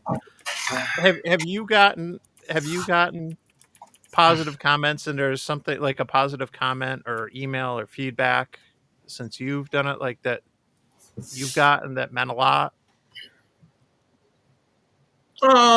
Yeah. I mean, you better say yeah. Yeah. Or it's gonna be hella awkward. Absolutely, I have not gotten a rat ass thing from anybody. No, I have. No, I mean, I'm thankful for the opportunity to be here with y'all. I mean, I none of this would have ever actually happened until I moved up here to New England. I mean, I had tiny little stuff going on, and the ham community that I really haven't dealt with, a whole lot, and within the last 5 years, I've really taken off in the ham community more. When I was in Tennessee, I got to meet Josh at Huntsville. That was cool. He wouldn't shake my hand because it was COVID, so he gave me a fist bump. But he didn't want to take it back to California, I guess. But it's just I'm definitely been thankful for all the positive stuff. The guys, people that are watching my channel, even though I haven't put any videos out because I've been busy to the wall with work, it's been awesome, and I thank Eric and Paul, and I got to meet Mike and Chris and Marvin and Shannon and Todd and Izzo. I finally got to meet Izzo after just BSing with him for the longest time. And it's just, Shannon says Hamley, and that's what it is, I almost feel like the DEI ham tuber with you guys. But, Eric, when I call Eric answers my call. When I call Paul answers my call. I call Marvin. Sometimes he answers my call because he's in the middle of something. I don't really call Mike because, he lives in New York and I don't want to pay those telephone taxes. So, oh, wow, I didn't know that was. You got to wait till after 9 o'clock when the minutes are free. I know, right? I was just saying that's like, yeah. See, I used to live in New York, so I know how it is, Yeah. And it's just been fun. I get to see Chris every now and then when I go down on the Cape to work, and it is definitely. I thank you guys for letting me to be part of you. Yeah. Well, Thanks for being awesome, Michael. That went quiet fast. Hey, I said thanks for being awesome. Anyway. Yeah, no, I give Grouch a hard time, but yeah, dude, I'm gonna, basically, come along, Mike. I have to say, like, even though Mike and Shannon and Chris are all just like starting their channels, like, I'm super excited for you guys because, like, I know you're just going to grow, like, organically in general because you kind of embrace the same stuff that we've been doing for, I don't know, 3-4 years now as YouTubers. And it's cool to see how, one, we individually grow in our own ways. And, like, I always look at Mike and I see all of, like, the connections and the people that he's bringing in. When I talk Mike and to MK Mike, and see all of his connections and all the people that are growing in. And then I see Tortoise and, his attempts to step out of his bounds and start working on videos and putting himself out there. And even Chris and Parker, I mean, like, it's really cool to see, like, those guys just really just like saying, yeah, heck, I'm going to put my stuff out there and see how they go. And and I'm sure you probably all are feeling some positive vibes coming from it because, there are people that are really, good about, like, saying, hey, yeah, I like what your content is. And, I like what you're doing. And Shannon's the same way. I mean, like, she's starting to grow and, she's obviously doing Brew and Activate with me. So I'm blessed to have her on because, God forbid, like, if I had to do this all on my own, I'd probably, like, go down in a fiery flame. So, there's that aspect of it.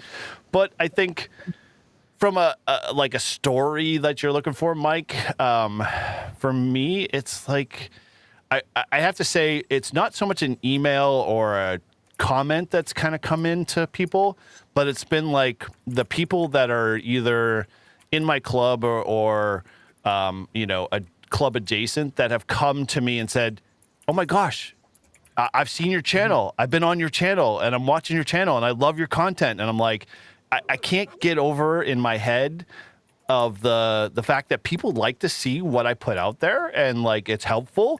And a lot of people have, like, been like, oh yeah, dude, that's helped me solve this problem. Or, yeah, that's been, like, something I've been thinking about. I want to go try it. Let's go do that. And so it just kind of spurs me on more in the hobby, both in just my YouTube world, but, more in my other areas that I do. So, like, whether I'm in my club or, I'm hanging out with you guys on a 24-hour POTA or whatever, I'm always thinking, like, hey, how can we get, one step further? How can we find some fun in a different area or try something new? So, there's not one said story. It's just kind of like a group of a whole bunch of people that are all subscribed to, the Live Free and Ham community or N1JUR or whatever. And there's a lot of overlap between all of that, which is awesome, so I don't have to like worry about spreading the load because it kind of organically does it. So it's a cool feeling to know that people like what I'm doing, and I'm doing it with you guys, which just makes it even freaking more, that sweeter. So, I hate to get sappy, but I think that's what makes my channel better is you guys, and then the people that subscribe, they just make it that much more sweeter because they're contributing, they're being part of it, they're helping, being part of the community, and so that's what I like to see. I want to know, and you, Paul, I was going to go to you. I want to know who made the Grouch blush. I want to know. Wow, you're the Grouch. I want to know like where you've gotten that comment, that email that someone pulled you aside and said, "Wow, thank you for doing this. You made a difference. I appreciate you." You still wait for it. Well, no. Listen, I appreciate you coming to me because 100%. Like I wanted to throw my 2 cents in on this topic, right? Like, so Eric's the one that brought me into this whole YouTube bullshit, right? And sorry, and so I'll put all the blame on Eric. I never wanted to have a YouTube channel or be on YouTube or do any of this. But Eric asked me to be a permanent addition to the Live Free and Ham podcast, and so I started diving into all of this, and it was an interesting growth process, right? So like, I mean, the first like year and a half before I got able to be able to have channel memberships and all of that. But I gotta say, I mean, like, it was truly like awe-inspiring when I was getting ready to leave Chicagoland, right? And I was like, okay, here's what I'm gonna do. Before I leave Chicagoland, there's a packer here that is selling her rig for skydiving. It was $3,000. It was more than I could afford. And so I said, you know what, I will shave my beard on a live stream in whatever way that people want. Just please help me to purchase my skydiving gear.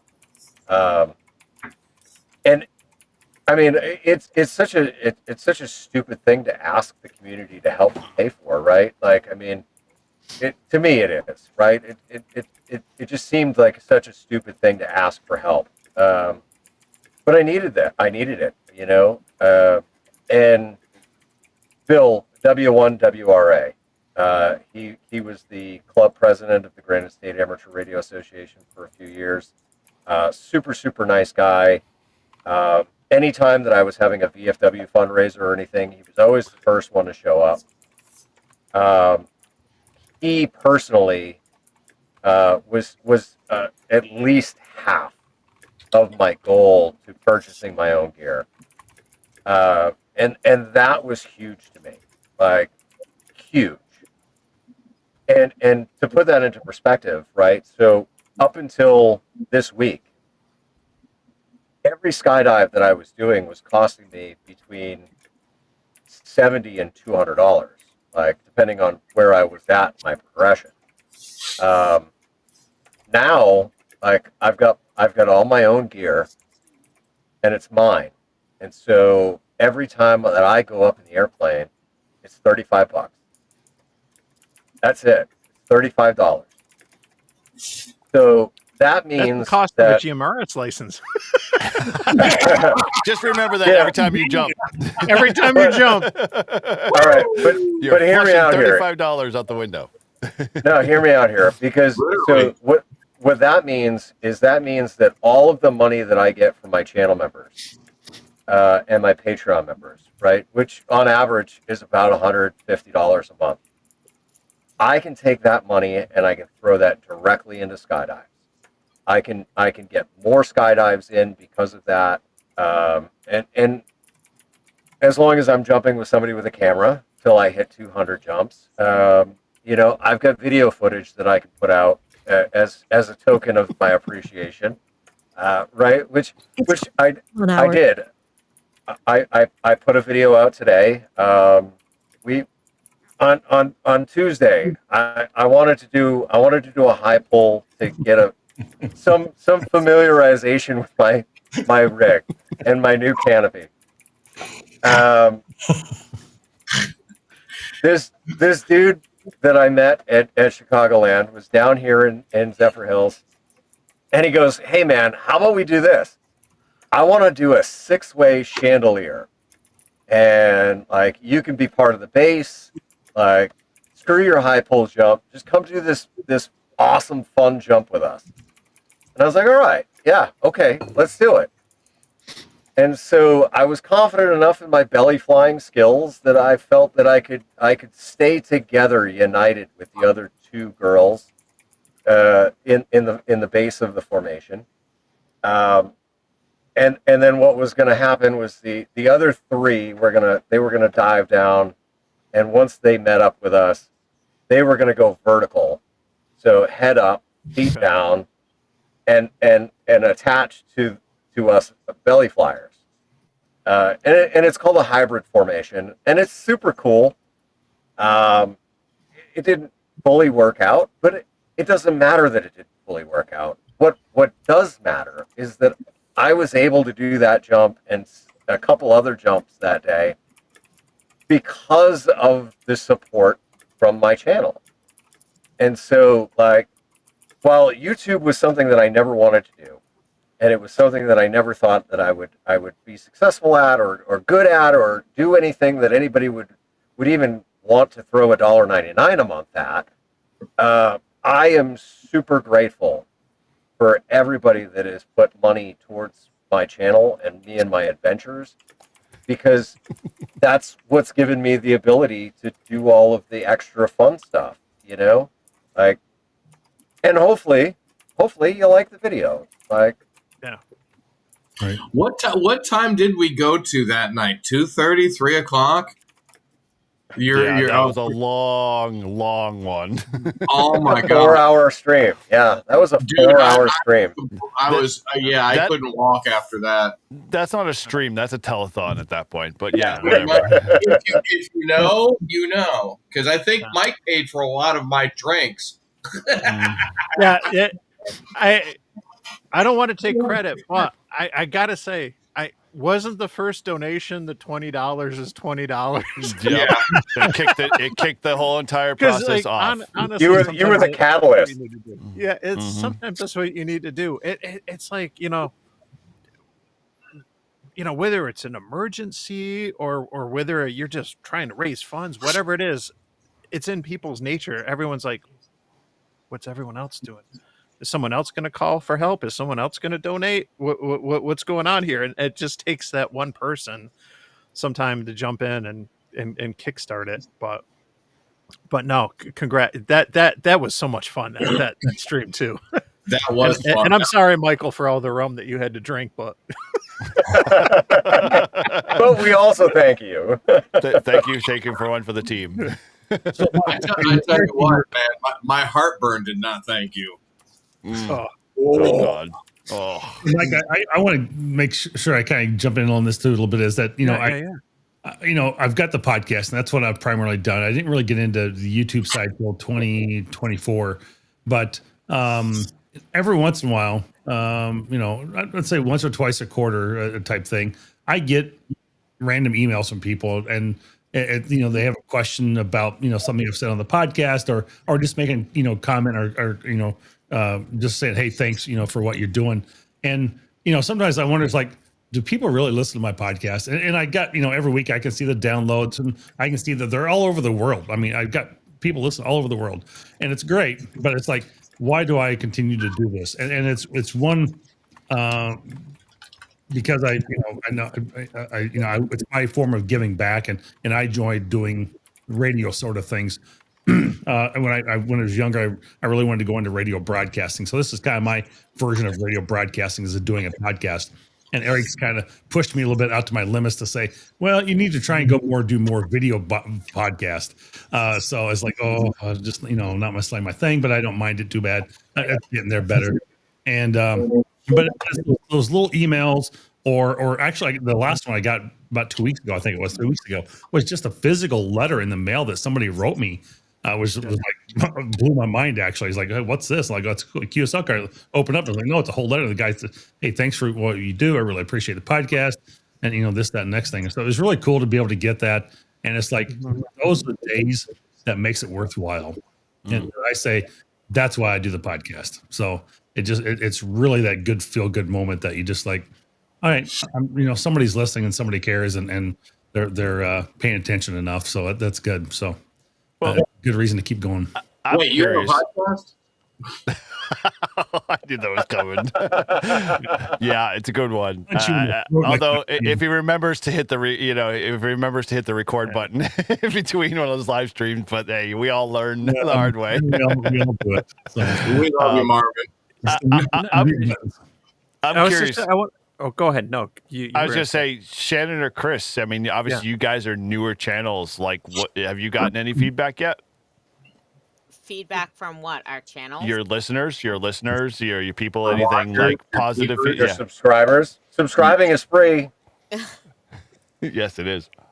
Listen, my channel is so like I need to update a video because I have not uploaded a video for the longest time. I am just riding on the backs of you guys, right? Like, I'm just out here to have a good time, to have fun.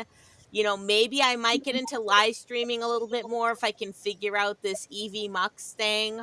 But, I like to interact with the people in the chat. That's what I'm here for. So, and then if I can upload some videos like my little, American Heritage Museum, World War II reenactment videos, or, my little POTA activations. And if people enjoy that, then, all the more power to them. Yes, I will work on a t-shirt. And my awesome video with Paul, I have to give Paul all the credit for making. Isn't it an awesome video? Because I feel like it was more of a music video than it was an actual POTA activation, but that's just my feedback. I felt like I was watching MTV all over again. Was this like, was this Kurt Loder's top 20 or something? It was Casey Kasem. Well, okay, fine. If you want to go that, I'm just going to my generation. MTV was my thing, but whatever. That video was great. I've watched it like at least 5 times. I've shared it. Well, that explains why his numbers are going up. So thank you, Paul, for making that amazing video of our Robert Frost activation. And making that little song. It's great. Dude, stop with the hands. Enough. No more hands. No more hands. Grow up. Get a robe. No, I give you guys crap all the time, but dude, I love the fact, like, and I'm gonna crush on you a little bit, but like, dude, you have like a awesome talent in fooling around with creating AI music, and so I've been the benefit, for Live Free and Ham and a few other things, so it's awesome to see that creative outlet for you. And, to be able to see that in the music and see that in, obviously, the POTA activation, because we all know POTA activations are boring after a while because everybody does them. They can only go so long. So, like, having that capability, it definitely, makes it more enjoyable and entertaining. So, yeah, it's all good. But, I know, Chris, you've done at least 1 or 2 videos with Parker. Like, are they there for Parker, or are they there for you, or for both? It's basically for both. I plan on doing stuff, but my grandmother did get sick, so I haven't been able to get out in the park lately. But does she go with you? No, I have to go to New Hampshire. I was just asking. That's the excuse, but no, it's already. No, it takes up our time on the weekends. So yeah, family does. But if you're free, you can take my dad out too. He also has a bunch of medical challenges and stuff, so he's closer to you than he is to me. I'm 2.5 hours away. See if you can help me out a bit. if you want to help me out up there, I'll help you out down here. Yeah. You know? Let's talk offline. Let's see All what we right. can do. Sounds Swap good. parents. This is wrong. It might be okay, man. I'm telling you, I might break out of here in the deal, but you never know. You're getting a ham radio operator at least, so at least you have something to talk about, in terms of topics. Oh, yeah. Ouch. Well, she's got tons of topics. She used to be a librarian, so. Oh, but yeah. All right. So, chirp, chirp, chirp, chirp. Crickets. Sorry, I got like 4 keyboards in front of me, and I can't figure out which one does which anymore. So it's getting crazy. I know. I have so many. Sounds like a first world problem. on right now. Well, I got Whisper running in the background. Yeah, so like I was just saying, I am thankful for Paul N1OG for doing that activation with me at Robert Frost Homestead, and then also the Russell Abbott. Can't wait for those next 2 videos or that next video to come out of the 2 other activations. So I raise a glass to Paul N1OG. Oh, Blah, blah, well, blah, thank you, blah, Shannon. blah. She's just doing that on purpose so you actually get off your ass and create the video. I do need to make the video. I already made the song. I already made the song for the video. I just need to sit down and do it. The issue that I'm having, not to totally sidetrack things, but the issue that I'm having is a power issue. And so I'm plugged into a pedestal, but it's only a 15 amp service to a 30 amp RV. And so, like, literally, if I have the studio running, I can't run anything else in the RV. Wow. If I have the air conditioner running, I can't do anything in the studio. So, yeah, that kind of limits me. Like, we need to fix that, Paul. We need. How about I Amazon you some really big extension cords and you can start plugging it in? or send them some batteries, like 300 amp hour, batteries. An inverter, 3,000 watt inverter. So I will give a shout out to KB5UTY because Dave he offered me a pair of, I think they're 300 plus amp hour batteries. And so I got to figure out the Victron solar charge controller inverter freaking thing is $1,000. Plus whatever I got to spend for solar panels and all the wiring and everything. But once I get that done, then that will supplement the shore power or replace the shore power altogether, and I'll be able to just do it all. Yeah. Hey, Mike, just a real quick. I had a goal set on my website, so thank you, Ham Radio Hef. Hit me up on email there on QRZ. If you're good on QRZ, then pick a shirt, let me know what it is, and I'll happily send it your way. Where's my shirt? You didn't bid for the goal. I want a shirt. I want a shirt. We all want a shirt. You can head over to livefreeandham.com/shirt if you want to pick out your shirt, And here's the thing. If you want a shirt, we'll offer a 20% discount. I'll give you the coupon code. Mike's Turkey Day is the coupon code there, and use that. Mike's Turkey Day. We'll all one word. Use 20% off. You can go get a shirt over at Live Free and Ham if you're interested. Black Friday only. Well, I'll go a little longer than that, but yeah. Hey, Grouch, if you want some help with the power stuff, hit me up, dude. We could do a live thing, and I can help you out with the electrical power in that camper. All right. And possibly send you a better and cheaper route than Victron. Fuck. I like Victron. Victron is overpriced for what it is. Don't let me do an 80-meter rant on some of the stuff that's out there. Okay, agreed. I have just their shunt, and their shunt is way better than the stupid Bluetooth battery, BMS, readout. But that one sucks. My Renogy, both my Bluetooth batteries, my Renogy are Bluetooth, and they attach to my Core One, and I have no problems with them. Absolutely none. It's not a problem with me. My issue is the fact that the stupid Bluetooth BMS can't read anything below an amp. All of my devices literally aren't slurping more than like 0.2 of an amp. So like I never know how long the battery's going to actually last. Renogy does that perfectly, dude. Well, and I've got the Victron Bluetooth adapter, and so that tells me exactly what I need to know. So yeah, I ended up going that route. It was always like $70, so it wasn't that bad. No. Yeah. All right, I'm going to do a giveaway. A Because- giveaway? Wow. What are you giving away? A shirt from my freaking store. Wow. Remember when you were going to make my designs into a shirt? Are the members here allowed to bid on it? Yeah, go ahead. And whose page or whose channel? On his. On my channel, of course. Is this case sensitive? I'm obviously messing. It's insensitive. Case insensitive. Case insensitive. I don't 'Cause think it's it is Grouch. case sensitive. Although maybe I it's could just Grouch. start my own shop with my own shirt designs. You should. I like your. So Reggie Grouch, River there. do you want to use the giveaway tool on this? I can set it up real quick if you want to hit me in the private chat with a code. No, I didn't know there was a giveaway. Oh, I tool thought in you were this. going to say So, something else, like hit me in the Already do one? comments. I'm just using Nightbot.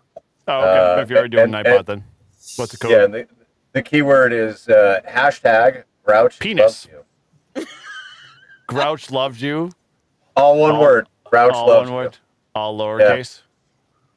I mean, No, it doesn't matter. I don't think. Wait a minute. You're not going to give him crap about spelling and punctuation, Shannon? No. Oh, geez. I you was give me going to ask, crap does all the Grouch time. love me? Grouch love No. me? Grouch. Man, I don't Yes. like this relationship. This sucks. Yes, Grouch loves you. See, I tried to do a little heart with Marvin, but he was. It's so easy to love somebody from Florida, isn't it?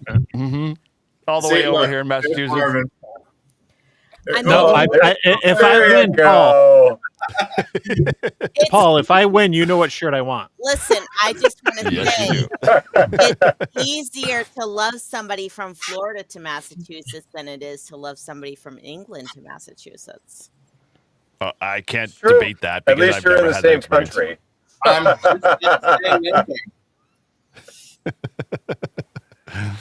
Okay. Grouch love. What happens I'm on in. a POTA stays on a POTA. Exactly. Didn't I say that before? I think you did. Wait, why didn't we do any risque on the POTA then? Oh, God bless. I'm joking. I'm not going to publicly admit to anything on a live stream. This God is forbid. not one of Eric. This is not one of Replay. Eric's POTAs. Wow. Isn't that really that bad? My gosh. Wow. Yeah, it's we're not getting co-ed naked in the backseat. Guys, Yeah, that is exactly. Co-ed naked POTA. get with the program, my friends. I mean- there is the benefits, and they outweigh all of the the negatives. So just roll with it. I don't want to. I was just going to say kissing between QSOs, but See. There we go. We're starting a new shirt line. This is like an OnlyFans kind of branch off. Hold on, I gotta write that down now. 'Cause I gotta make a shirt. or as Mike says, it's the After Dark antenna version builds. Eyepoles After Dark. Yes, there you go. Bulls after dark. No. Yep. I'm wondering about the B-roll, Dave. I can see the clips coming out now. well, Tube shorts. I'll have to say maybe you guys will have to wait until next year. Dude. Nothing. I will say nothing happened between Grouch and I on our 3 3-hour tour. activations. He was a gentleman the entire time. Which should better be Yes, expected because I'll kick his ass if he wasn't. I just suffered from dead battery problems. Yes. Yes. I'm just kidding. No, I'm not.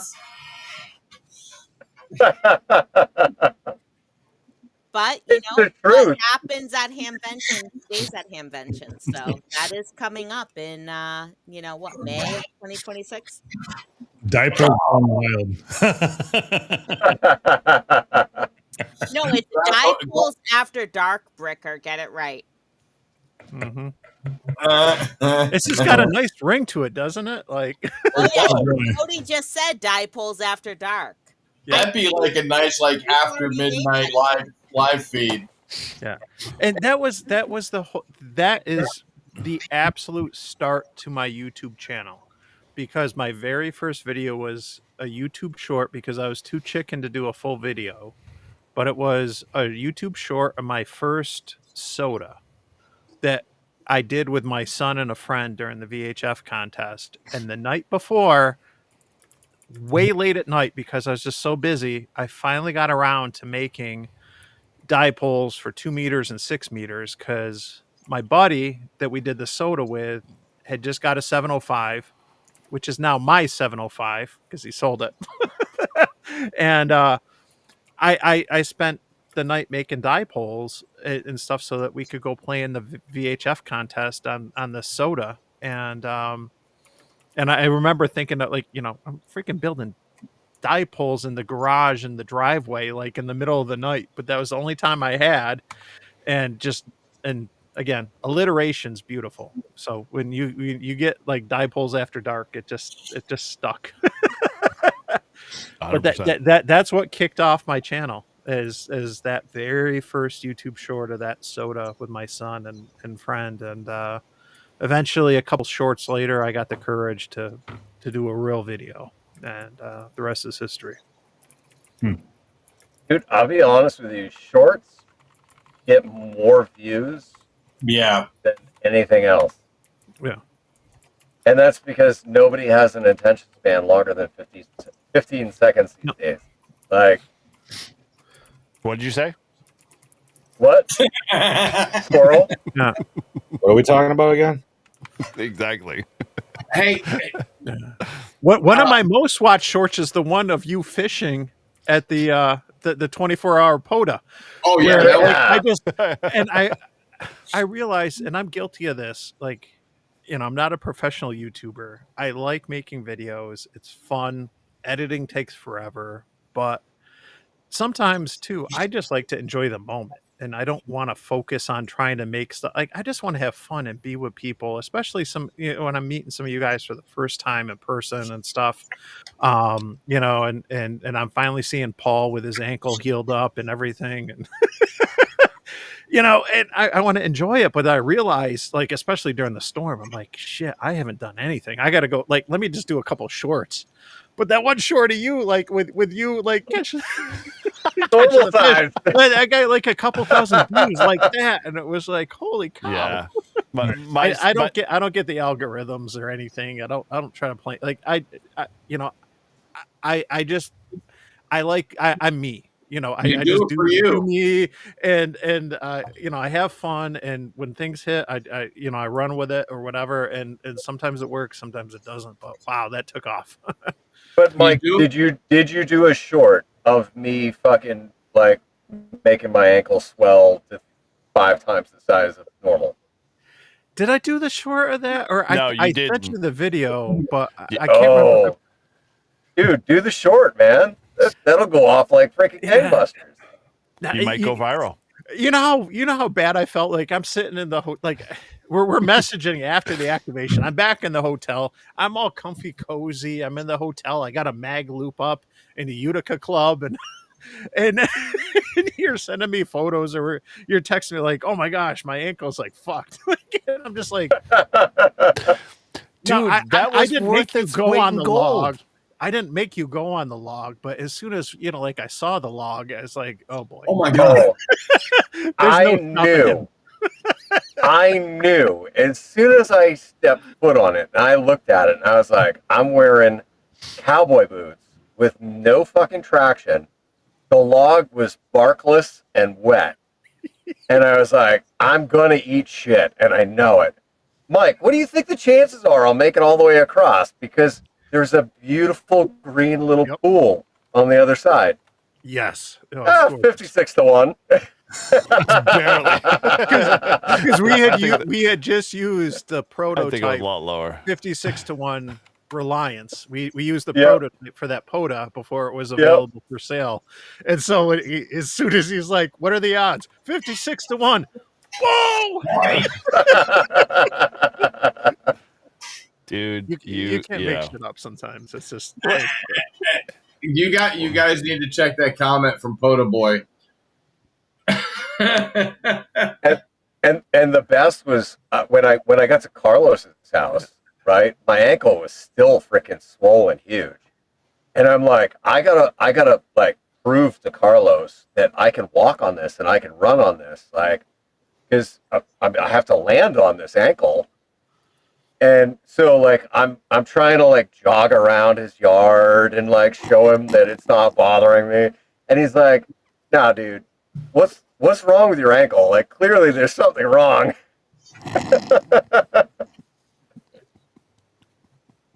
But hey, that first landing was mint.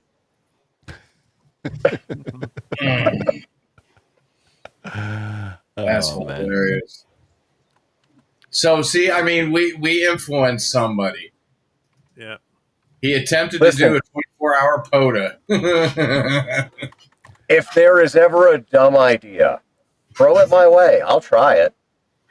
Dude, that's primary. You are like video gold. Like when you were like, you were like, hey, I'm gonna jump from this plane randomly, and we're like, okay, dude, we're gonna do live streams. Our first live stream we did with you was literally 4 hours long, and you didn't even get in the plane. Like that's how bad it was.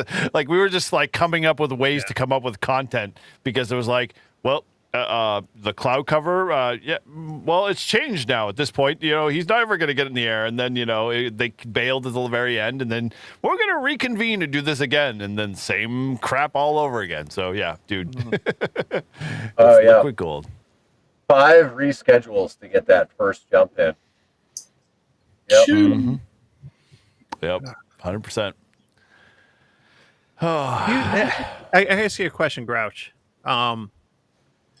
When you talk about like 5 reschedules and all this stuff, you think that ham radio prepared you for skydiving? Given no, hear me out, because how many times like on an activation do things go as planned?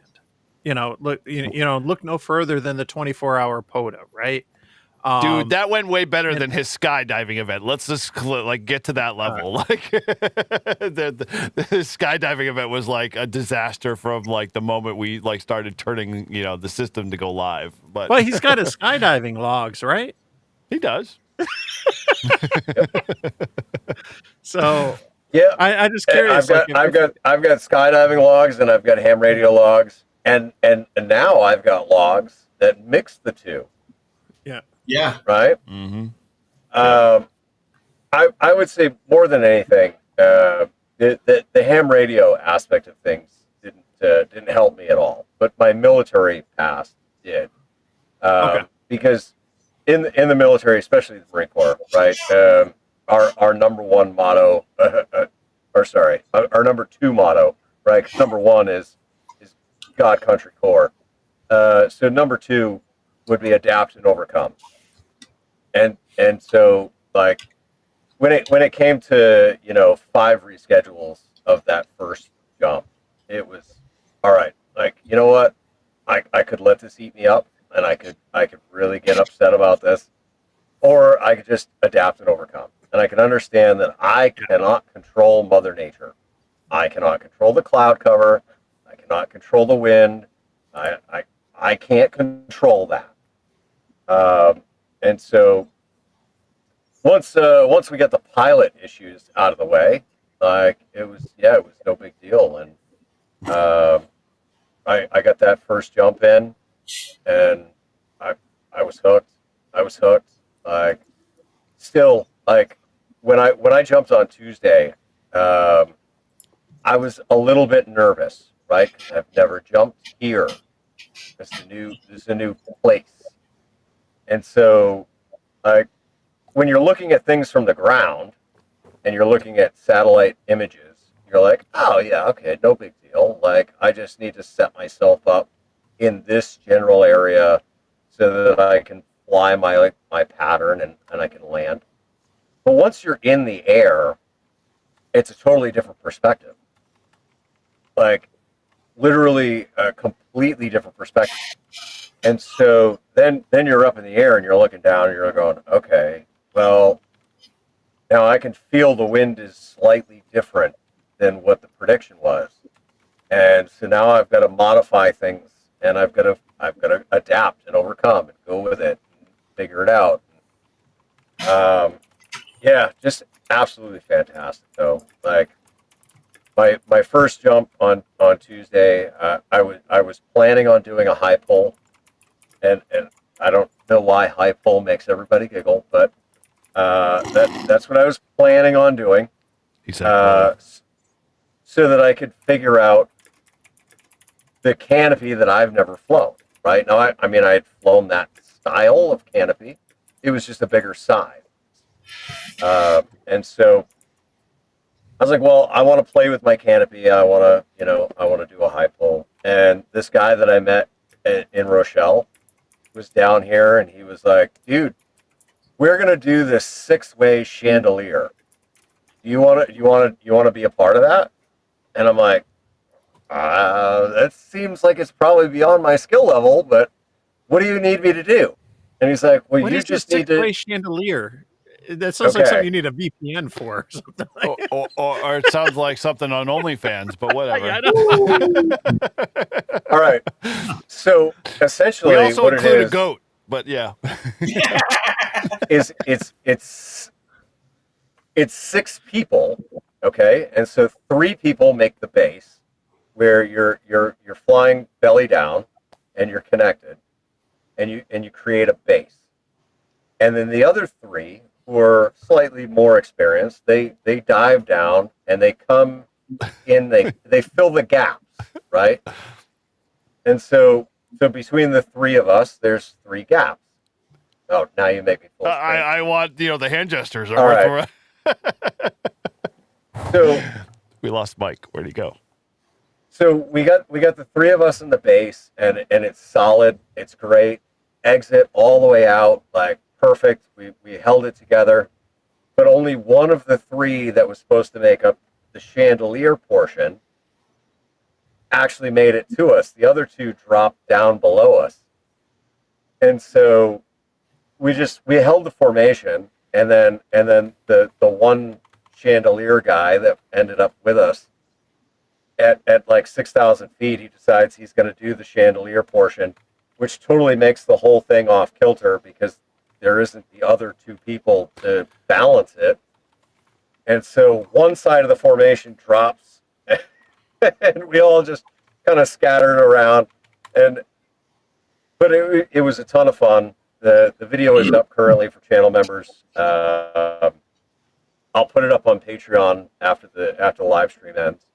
And then I'll put it out to the public next week sometime. But yeah, that's what it is though. It's 3 people as the base that are belly flying, and then it's 3 people that come in, and then they go 1, 2, 3, and they all go vertical at the same time. Mm-hmm. And so you got the 3 vertical and the 3 belly all working in tandem together, and it looks kind of like a chandelier. Okay, that makes sense. Yeah. Cool. Well, guys, I'm going to try and get out of here a little bit. I've got, like I said, in the private chat there earlier with Derek, I've got to do some stuff with my wife for this evening. So, yeah, dude, go ahead. Let people know what's going on, and kind of wrap up there and see how people can reach out to you if they want to do so. So go ahead and take a couple minutes, and that way you can break free. Yeah, appreciate it. So, first of all, I'll just remind you that Winter Field Day is coming up at the end of January. So go out and register on our website for Winter Field Day. On my personal channel, I've got a video of the smoking how to smoke a turkey. It's coming out tomorrow morning, and then I've got my tower site that I did this summer that's coming out along with my Connecticut POTA activation back in August. So those are coming out here. We did like 5 or 6 parks that day. So it's one of those things I've been sitting in the back channel, like some of the other guys with videos sitting here for a while.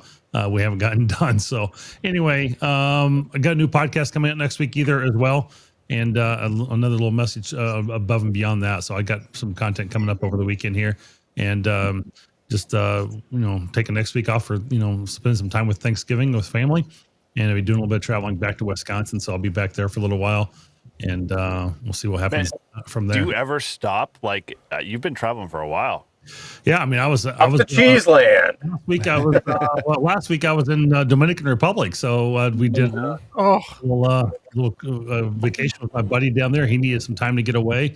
My parents were in town at the beginning of October. Yeah, I've done a lot of traveling, but I mean, I've been unemployed since September. I mean, it's been kind of interesting during this, but it's one of those things that it's given me an opportunity to spend some time with family and do some things and get some other things done and taken care of, which I needed to do. So I've been grateful for that, and thankful my wife has a great job and able to to help us out and support us. So it's pretty big from that standpoint. But I'm taking a concealed carry class back in Wisconsin here soon, and I got some other things I need to go get taken care of while I'm there. So I looking forward to going back there for a little while. So I'll be traveling back through, Mike, probably next weekend, maybe that Friday or Saturday after Thanksgiving. So maybe I'll stop out and give you a shout that morning or something. So awesome. Yeah, I was just going to ask you. I was like, "Are you going to be going through New York again?" I will be. Yeah, I'll take that route. So that's assuming I get my truck back. But they're saying it should be back Monday or Tuesday. So I'm truly hoping it is. So, but I appreciate all the subscribers. Thank you. I'm thankful for all of you guys that have joined. I'm trying to get to 500 before December 1st. So we got a few more days left here to get there. About 120 left to go. But probably. Kind of a big get there, but we're going to try. If not, we're going to do a big. I'm going to give a $200 giveaway of some prize pack to a channel member or subscriber when that happens, and then if not, we'll do it at 1,000, and I'll make it even a bigger package at 1,000. Well, you guys, we got 34 in the chat right now, so all 34. Get your ass over there, subscribe to Marvin's channel, give him some love, help him support, because in essence, this is not, one specific channel. This is everybody's channel. So if you haven't subscribed to these guys, reach out, subscribe to them, show them some love. It's free, like Grouch said. So, there's no effort, except for clicking the button, become a subscriber. So, definitely go do it. And Eric, throw the links in the chat. Yeah, good question. Yeah, let me do that now. Yeah, Marvin. And for anyone watching on my channel, I think it should be on all our channels. Look, if you look in the description, you should see links to all of our channels. Yeah, that's a good point. And a whole host of others, like who have joined us on occasion and stuff. Whether it's Izzo or Salty Walt and stuff. So speaking of everyone, who's Izzo? Hold on. All right, Marvin, while you're in Cheeseland, hit up K89 YSW, Chris Radio and Live. Oh yeah, he's also in Cheeseland. Yep, and then 250 pounds of Jesus out of Wisconsin as well. Yeah, there you go. So now you're driving back through New York after Wisconsin, right? Yeah. Yep. Yeah, you better have fucking beer. You heard it here. Bring some spotted cow with you. Yes, I have never had any of that stuff. I see it on Mike's channel and Mike. I have some. Out 79, like all those guys, and I'm like, oh. Next Friday, I'll bring you some on my way through to New York. I've got some here. So okay. Yeah, Marvin, spotted cow, man. Okay, I'll hook you guys up. So. We'll trade you Utica Club for spotted cow. I can't even say it with a straight face. I don't think that's a fair trade. But yeah, it's good stuff for sure. We are definitely looking forward to the cheese review, sir. Yes, sir. They're always good. So I love them with different types of cheese and crackers at this time of year. So it's always good with some good summer sausage. There's some great little butcher shops and small, I call it smokehouses. Around butcher/smoke shops that are in the small towns there, and they've got some great summer sausage along those lines. So it's always good to have those. So that's a Midwest thing, I think. I don't know. All I have to say is, don't ever do that again. So, All right, guys. Well, thank you. Have a great night, and we will catch you next month for sure. Marvin, Cool. have a Good good seeing you, night. Marvin. Yep. Later, Have a good, Mike. See you, Have a good Marvin. Thanksgiving. thanks, guys. Later. Bye. Bye. Yeah, Bye. Happy Thanksgiving. Happy Melissa, Thanksgiving. go ahead, Happy too. With the Thanksgiving, voice Marvin. butcher. Month. And then there was 6, 7. Even number. Can't forget about this one. That's why I said 7. Yeah, I know. 6, 7. Parker. 37. Parker, how you've you been been? quiet. So, Parker, we what's should been going on, think my of- friend? We should think of more things to be thankful for. What mode are you most thankful for? Blah. Simplified band. 20 meters. How about that? That's a band, And not a that's mode. not a mode. It's a band, It's a not a mode. Thank It's a you. mode. I just said that. It's a lifestyle. That's what it is. 20 meters is a lifestyle. Yeah, that should be a T-shirt. There you go, Mike. No, I'm most thankful for Parker being a ham Yes. radio operator. We're Yeah, all dude. thankful for Parker on the Parker, air. you have been silent through this entire thing. Dude, give us an update. Like, what's been going on, man? How's your ham radio stuff been, happening? What's been happening, at least? Right? What's the latest? Are you a technician? Are you a general? What are you? I'm currently studying for my general, and I've set the goal myself to get it before New Year's. Get my general before New Year's, but I haven't really been on much on 2 meters because of some repeaters around here have problems that will. A lot of repeaters have problems. We'll say that. I'm working on one of them right now in the background. Yeah, but I've been on and off of HF and haven't been really doing much POTA because this one right here has been gone every weekend. Going to New Hampshire. That's what happens, man. Family comes first, dude. Yeah. Hopefully this weekend we can go out. Yeah, he's been using my 7300 on 10 meters. Oh, that's awesome. This is the time to do it. I mean, I geez, yeah. get on my radio. I'm like, why is it on 10 meters? I was on 40 last night doing FT. Now you get me thinking about, like, because 10 meters is so cyclical with, like the summer versus the winter and stuff like that. Which is something I didn't realize right away in ham radio, but those that are getting their techs right now, especially at a peak of the solar cycle, but at a time where 10 is open versus those techs that might get licensed in the summer during the doldrums, right? Yep. It's night and day. I got my license in September, and that's when we took off on POTA. I got onto HF and never looked back. Now I'm starting to look back at the 2 meter side of things, and the background I'm programming a Wires X node. I got a HRI 200 that I'm getting on the air for our local repeaters. So, Okay. But we're taking time with 2 meter now, but we still love 10 meters. Get All-Star going. Yeah. Amen to that. Yeah. So we got All-Star on the 900 down here. So Backhaul it to Livery and Ham. yeah. 900 megahertz ain't bad. I'm sure it's probably a lot more quieter than 2 meters is. Oh, yeah, it is. Well, there's a lot of other uses on 900 too as well. True. Yeah. We won't. Yeah. Fantastic. Yeah. So I picked up one of those mesh pockets that Matt had at the Nearfest. With the e-ink. So one of these. Nice. This thing is nice. I hate to plug it, but sorry guys. No, dude, fire away. No, I drove through Boston and I had probably 250 nodes come on. Yeah, when am I gonna get the other one? Like When you pay me. Give it to me. If you like that, you would give it to me. Pay me and you can have it. Yep. Oh, Dave's here. He said say meshtastic. You say that three times and he appears, right? Is that the way it works? Yep. Fantastic, fantastic. There are a lot of Meshtastic nodes around Boston. I'm not gonna lie. Yeah, there is. I have access. Don't tell anybody, but I have access to the top of One Financial Center. What? So anybody got a solar node they want to put up there?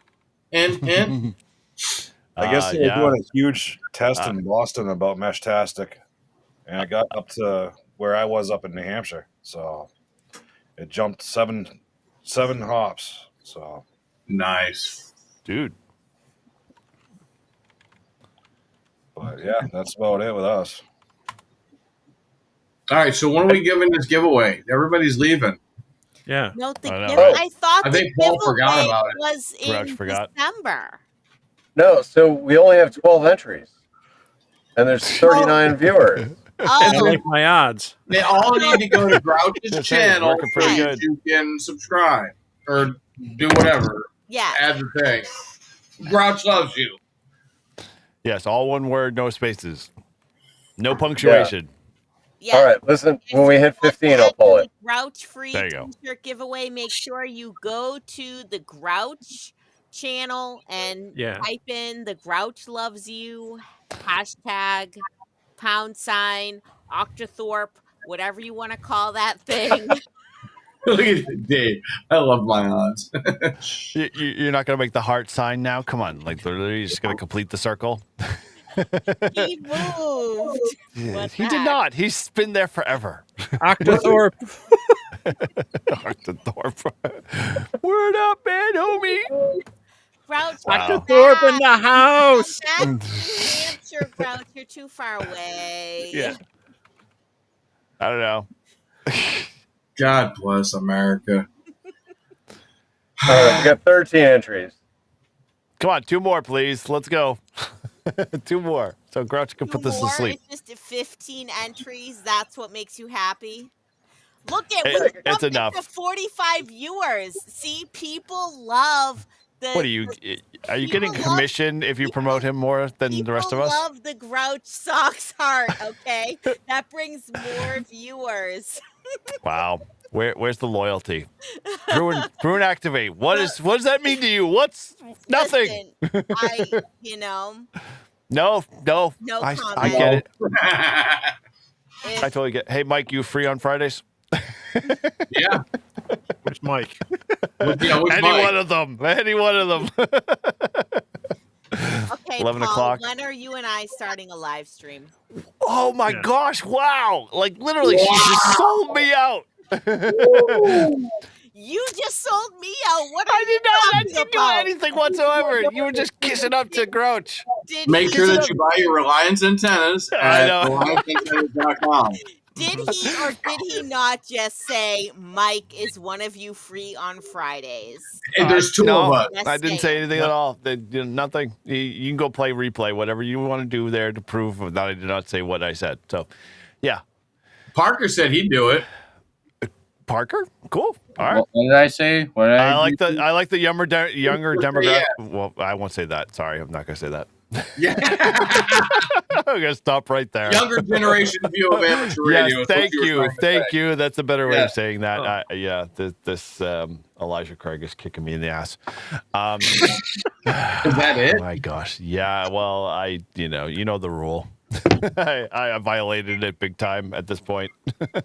All right, so I pulled a winner. The winner is Dave, KE6 GAE, the Hillbilly Ham. Dave won a free shirt from my store. Congratulations, Dave. Nice job. Very cool. Nice. Hillbilly Ham. Great job. Congratulations, Hillbilly Ham. And the famous words of Todd. What the hell was that?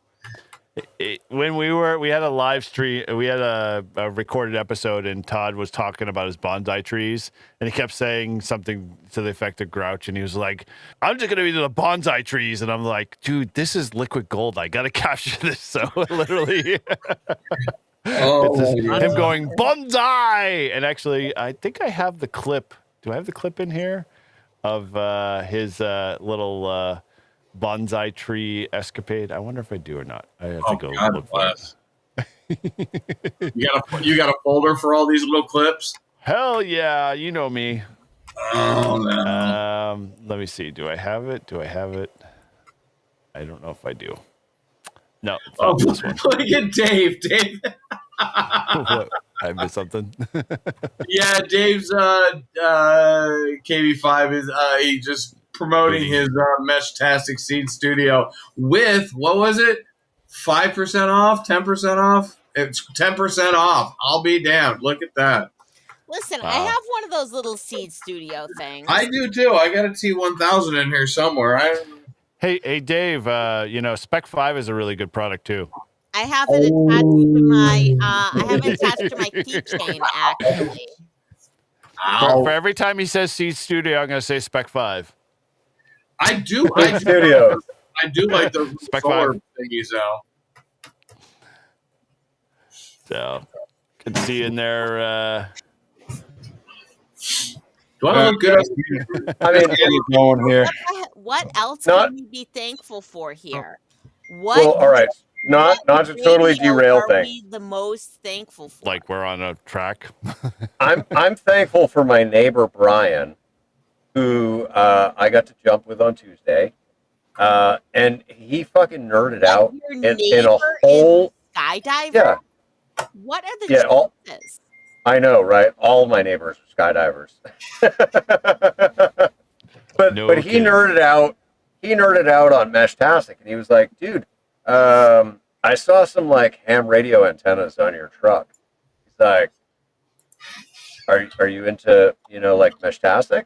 And I was like, "Oh, let me tell you about Meshtastic. Let me tell you about Seed Studios." And he was like, "Well, I'm designing this freaking thing." The size of the chip that he showed me, I swear to Christ, would fit on my thumb. Like it was so small, and it's a LoRa Meshtastic whatever freaking chip, and he wants to incorporate some special new firmware that he wants to work with Seed Studios on to like track cows and canopies and like all sorts of shit. Did you say cows? Cows, yeah. Moo, like moo cows. Yeah. Ooh, get out the way. Get out the way. Get out the way, bitch. Get out the way. Yeah. No, they want to put the little chip on the ear tags to track the cow's movements and things. Like called RFID. What? Digital Rancher uses basically Meshtastic for his goats. Yeah, dude, I thought that was super cool. I was like, holy shit, my neighbor's a fucking nerd. Man, I can connect with you. Hi, Mike. Hi, Mike. Which Mike? Hi, Mike. Which Mike? Yeah. You got to be specific. I'm Mike saying hi to Mike. Saying hi to Mike. We have many muches of mics here. Many. Oh, there you go. The Mike Heart. Hold up. We have somebody, Whiskey 4 Oscar Papa Sierra, just said Dude. hello. I'm not coordinated, man. I got T-Rex arms. Hello, also to Whiskey 4 Oscar Papa Sierra. Nice. It's good to see that Shannon's on top of all this. Yeah. Oh, There. Whiskey 4 Oscar Papa Sierra is also Mike. Yes. Did you just say 5'9" after So that? many Mikes. We got Mike Smith. Mike Army. Listen, Mike Smith, I have to say, no offense to any other Mikes that are in the chat, but Mike Smith is my favorite person named Mike. So, Mike, You know what? an extra heart. Love Hey, you, Mike. Shannon.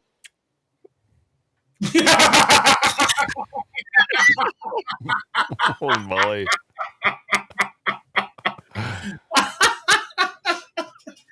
Wow. So rude. Oh, we'll just make her front and center there. How's that? Mike Smith. Mwah. Oh my God, that is You're my absolutely. favorite. Mike N3MFL is just jealous. Of who? You're jealous that Mike Smith is my favorite Mike. I can Boy, you guarantee are you dumber that than a I'm sack better of looking than hammers. them. I can guarantee I'm better looking than them. I don't know. So I've been trying to find a place to be able to fit this in, but I'm just going to throw it out there. You know, Todd gave me this little clip because, like I said, I have my little minions out there looking for those little snippets. You've really got to stick it in there deep. Okay. So that's I my think new Jody case. nailed it right there. 20 mics. 20 mics. 20 mics. Yeah, 100%. 20 mics is 20 mics. It's a good show title for sure. Why can't I find his clip? Anyway. Warning, ham radio operator. Yeah, at the console. Listen, if we ever want to have an awesome show, having Mike on a show, Mike knows everything about like every ham radio. This one day I was listening to these old guys in the UK on 80 meters AM at like 1 o'clock in the morning, and they're like a breakfast net, right? And I looked up one of their QRZs, and they had this long QRZ of like all these old AM radios, and I was scrolling through there, and like every single radio was Mike was like, this is this, this is this, this is this. He knew everything about every radio that was on there, and I was just so incredibly impressed that Mike should have like his own YouTube channel or show where we just interview him about all these old AM radios. You actually gave me an idea there too. Something to be thankful for, and maybe something to do in a future episode. I've done a couple live streams and videos at the Antique Wireless Association, which I'm fortunate we have the Antique Wireless Association, and they have a museum. Yeah, that's in like upstate New York, right? Yeah, it's like a half hour from my house. Yeah, And I think I've I been there. watched. They had like a thing. Yep. They have videos every once in a while about ham radio in the post-war Yes. World War II era. Yeah, they do a lot of cool stuff like that. They do a annual conference, which is right down the road from me, like running distance. I could actually run there. It's so close. And the museum's maybe a half hour drive. I've been there a few times. I did a live stream walkthrough to try to give people, if they were in the live stream, the opportunity to ask questions. But I mean, it's fabulous. It's really cool, and it's a lot of it is just volunteer run. And like hats off to the volunteers that are working on some of the vintage equipment, because there is a ham shack there. And I've been fortunate to operate a Collins KW1, to operate, a kilowatt Collins on AM, on 40 meter AM. Which is just amazing. And but they have lots of cool stuff, and it's like again, going back to the Gen X thing, for like some of us, you're traveling back in time, because it's not just amateur radio, it's everything wireless communication. So you see some of the original cell phones, the bricks that they used to carry. You see some broadcast. I remember those phones. Stuff. Yeah, you just see some like old school, just regular radios and everything. They have a mock-up site of the radio room from the Titanic. They got a mock-up Western Union telegram room, and it's just like fascinating to go see that. And just I think our demographic definitely experience communication in a lot of different ways. From rotary phones all the way to cell phones right now with unlimited data. And it's just neat to go see the origin of that. And I'm very proud, being in Rochester, some of the connections with businesses like Harris that are based here, in Rochester. And I know there are a lot more on the military side of things, but the connections to Rochester and where I live in the radio and the RF community. It's really cool to see. And they got a YouTube channel. Check out just search for the Antique Wireless Association, and there's some really good stuff there, and you can learn a lot about the history and some of the connections, not just to amateur radio, but just to wireless communication in general. Oh Lord, Frank is on. Frank? Yeah, Frank. Frank from out KG6 NLW. Yep. Get his live stream going. Yeah, he was going to go after us, and we went long. So. Yeah, it's not, oh well. Yeah. Shit happens. Yeah. Everybody go over to Frank's channel and swamp it with comments. Bring it on. Yep. But wow, is this winding down? Because all I'm hearing is crickets now. You know, I'm now drinking. This is the weakest beer I've drank so far, and it's only 8%. It's of all things, it's a fluffernutter. Wow. That's New England beer there. Did you know that the Fluff Factory is literally like 5 doors down from my house? Wow. Mm-hmm. The Marshmallow Fluff Factory. I can see it from my house. Is that the only claim to fame, Lynn has? Actually, pretty much. No. Okay. The first American jet engine was also made in Lynn, Massachusetts. We can't see that. Okay. Okay. Do now. The first American jet engine was made here in Lynn, Massachusetts at the General Electric plant. And it is also the home of the Fluff Factory. So. Fluff. There you go. Is that Lynn, right the city of sin? Is that right next to the adjacent Moist Factory? Hey, Mike, I got you beat. 5.2. Pussy. What's the AVB of water? Yeah, right. 5.2. I need to drink about 12 more of these to catch up. Oh boy. Yeah. No. Beer before liquor. That's my problem Never tonight. been sicker. Yeah. Mm-hmm. and the thing, and I'll throw this on now because I've been drinking. We're already there. and we're already there. Yeah. I don't know if any of you saw Ham Radio Kids Table on Wednesday night, but Jimmy was who was in the chat earlier. He's like KPK or Ham Radio. I'm missing PRK Radio. Oh yes, right. He's got a newer channel and it's really good, and I like a lot of his stuff. And he was on, so I had a night with no sports ball with the kids, so I was like, okay, I can join. And I mentioned, there he is, Jimmy's there. An idea I've been kicking around for a while, 40s on 40, and doing a late shift, drinking a 40 on 40 meters.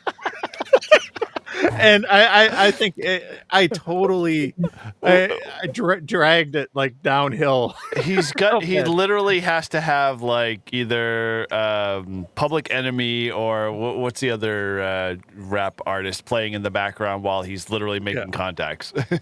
Yeah, I was like, oh, but I said, like, honestly, like that's how I grew up. We went into the woods and we made fires in the woods and we drank beers.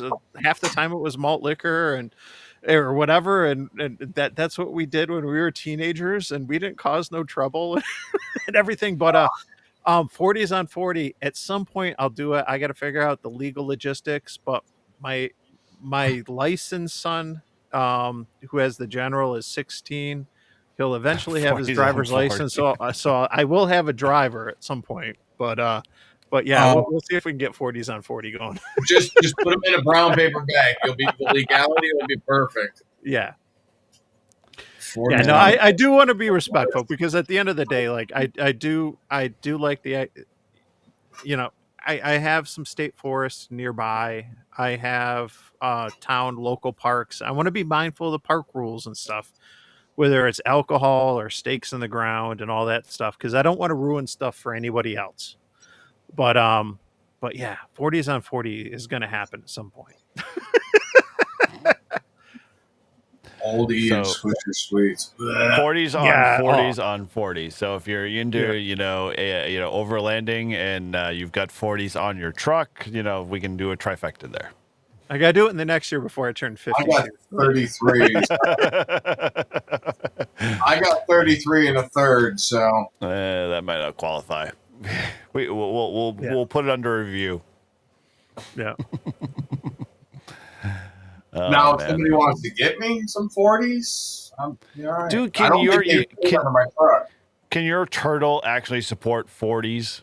I have actually, I feel really bad about the axles breaking. So yeah, no, I'm not putting 40s. 33s are the maximum that you should put on the FJ Cruiser. These yahoos that are putting 35s and 37s on there, yeah, they're actually just waiting to explode. Kaboom. Hey, Eric. Yes. When is the deadline for the ham shack? Yes. Oh, for Shack Roast. So yes, let me throw that link there just for folks so they have it. Now that I'm thinking about it, I know I got to do my video of my shack. Like when is the deadline? Yes. That I have to submit by. Your video of your shack. What about your video like of November our 2 30th, activations if of I'm Russell remembering Abbott? right. Yep, Listen. Mike, let me post the link here so people have an Just opportunity. give her the video. Just give her the freaking clips and let her build the video. So yeah, I don't know anything about editing videos. I don't if even you have any video you don't even have to do editing video. software So on my computer. give me the floor. Let me get on my soapbox.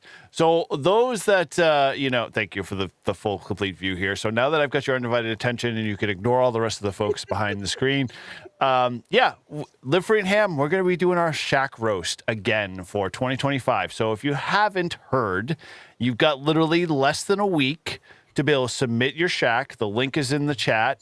Head on over. Submit your shack. You can submit photos, a little description. There's a couple of different categories. Really, it's going to be a blast. So what the process is going to look like. You submit your shack for your categories that you think you might classify for. Our Patreon crew, so if you're not a Patreon member, you can definitely jump in early. They'll be voting on the initial group of folks for each of the categories. And then the top 3 of each of those categories will then be presented when we do the shack roast between all of the Live Free and Ham hosts and our, we'll say, esteemed guests and judges. So, those will be revealed soon. But ultimately, they will be the ultimate judges based off a rating scale that has been scientifically proven by Grouch. I don't know how and what formula he's using, but he'll come up with a strategy as to what we rate for point systems based off of a number of different categories. And then each winner will come out clearly at the very end. I am working on a 3D printed trophy that will be for each of the categories. So, definitely if you want in, head on over, post your shack. We've had a few folks already post, so those are already posted up there, but I haven't seen many, and I get it. People are busy and whatnot. So, what's Mike's thrown in here? How many? What? Okay, fine. I'm not touching it. I don't know how to make it bigger. Yeah, just put it in the scene. Add the scene. There we go. Bigger. What is happening right Grouch, do something. Because you're the one doing it. Things at $20 each. Yes. How do you unbiggen that screw? Just hit the little button. There you go. There you go. Excellent. So yes, Mike submitted last year. I mean, his entry was very basic, so we created a category for him. So in essence, head on over, fill in the form, submit your photos. put in for your shack. It's going to be a fun fun opportunity. It was a blast last year. I mean, it was like 3.5 hours long. I think we roasted all of those shacks. But this year there'll be trophies involved. There'll be a few, giveaways for those participants. And we're just going to have some fun with it. So definitely go do it. They're going to have a little 3D printed. Lots of bourbon. I am not. Yeah, Paul has confirmed that he will be drunk before he gets on the live stream, so it'll make it even that much better. So all that being said, usually drunk before we get on the live stream. No, I'm about halfway through. Raising a glass too, by the way. I'm not sure. Raising what? Well, let's raise a glass to the shack roast. Yes. Okay, raise a glass to the shack roast. To the shack I roast. just shipped my pants, and it's very convenient. Very convenient. And you could ship your pants too. Exactly. Head on over, fill out the form, get your shack there. We are not taking submissions after the 30th, so hopefully you guys get 2 minutes out of your day to be able to post your shack. And most creative entries obviously help. So, if you can include video, awesome. If you can't, photos work out too as well. So, head on over. There's already a bunch of shacks posted there already. So, folks, oh my gosh, what the hell is that? Warning. To raise a glass, I would just like to say to my number one fan, Mike, Golf Zero Romeo Foxtrot Delta, my number one fan, my best ham radio friend. This is for you, Mike. How far are you into the bottle there, Shannon? Just curious. Not that far. It's sounding like that, but hey, that's my opinion. There's still plenty left in the There's gallon. plenty of time. Fair warning. Is my number one fan. Holy crap, that was full. If you have candles in your shack and they do not smell like cocaines and hookers, yes, don't include them. Or deductions automatically. I think there's a category negative for that. points. Negative points instantly. Did you say sandals? No, candles. Candles. Oh, okay. Oh, I almost stole yours. So yes, you did. There's hookers and Mike, blow. Golf Zero Romeo Foxtrot Delta is a good friend to all of us. He is subscribed to many of us. Okay, he's subscribed to Paul. He's subscribed to Eric. He's subscribed to me. I wouldn't be surprised if he subscribed to the Mikes. Okay, he's an amazing radio ham, and he deserves our love and respect. So that's why I raise my glass. Raise a glass. Yes, we got it. Any more toast you want to do, Shannon? Because I'm only at 150 still. Shall we toast to I don't know. I'm lost for words. Hey, my dad, who is a silent key, started off life as WB2MEQ. And then he got out of ham radio, and then he got back into ham radio after I did. And he became KJ4TNI down in Florida. And then we moved him to Arizona. He passed away a few years ago. He was my first Elmer mentor in ham radio. My electronics teacher, K3PSI Gene Lang, was my Elmer mentor because I wouldn't have been able to graduate high school unless I got my ham license. Hey, Chris, that's the most PC answer I've ever heard.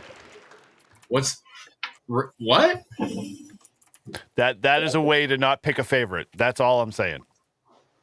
And then my who was a good friend of my dad's, WA2BAH, was my primary. He's the first guy I got on 6 meters with a TR4, Mike. Do you know what a TR4 is? No, I don't. But you had meters. It's a Drake. It's a Drake. It was a transmitter and a receiver. An old Drake. I got 6 meter AM. Don't bring Drizzy into this. Come on.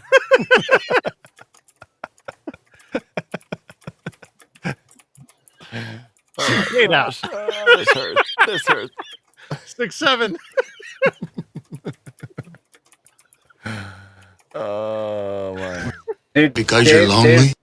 This is for you, Dave Mike. says, don't feel bad. He's only got 136. 136. Who only has what? 136? Dave, the hillbilly ham. He only has 136 subscribers? Really? Yeah.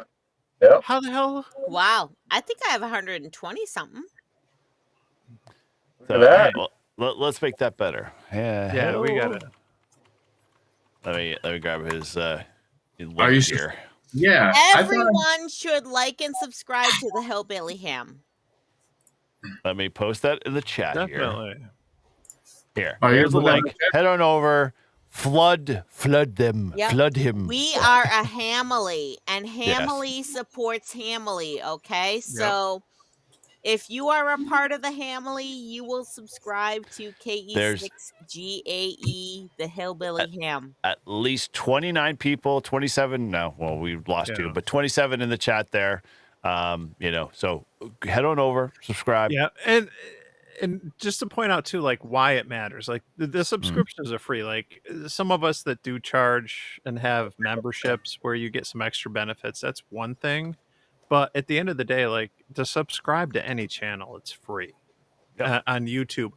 But where it comes in really handy is that there's different tiers, and you get so many subscribers, it allows you to do things like go live, to redirect to other channels, and then ultimately, become monetized. So it makes a big difference, and whatnot. So like I said, it doesn't cost anything, but it certainly helps the creators out, as far as their ability to do things as simple as redirect to another video or become monetized. So definitely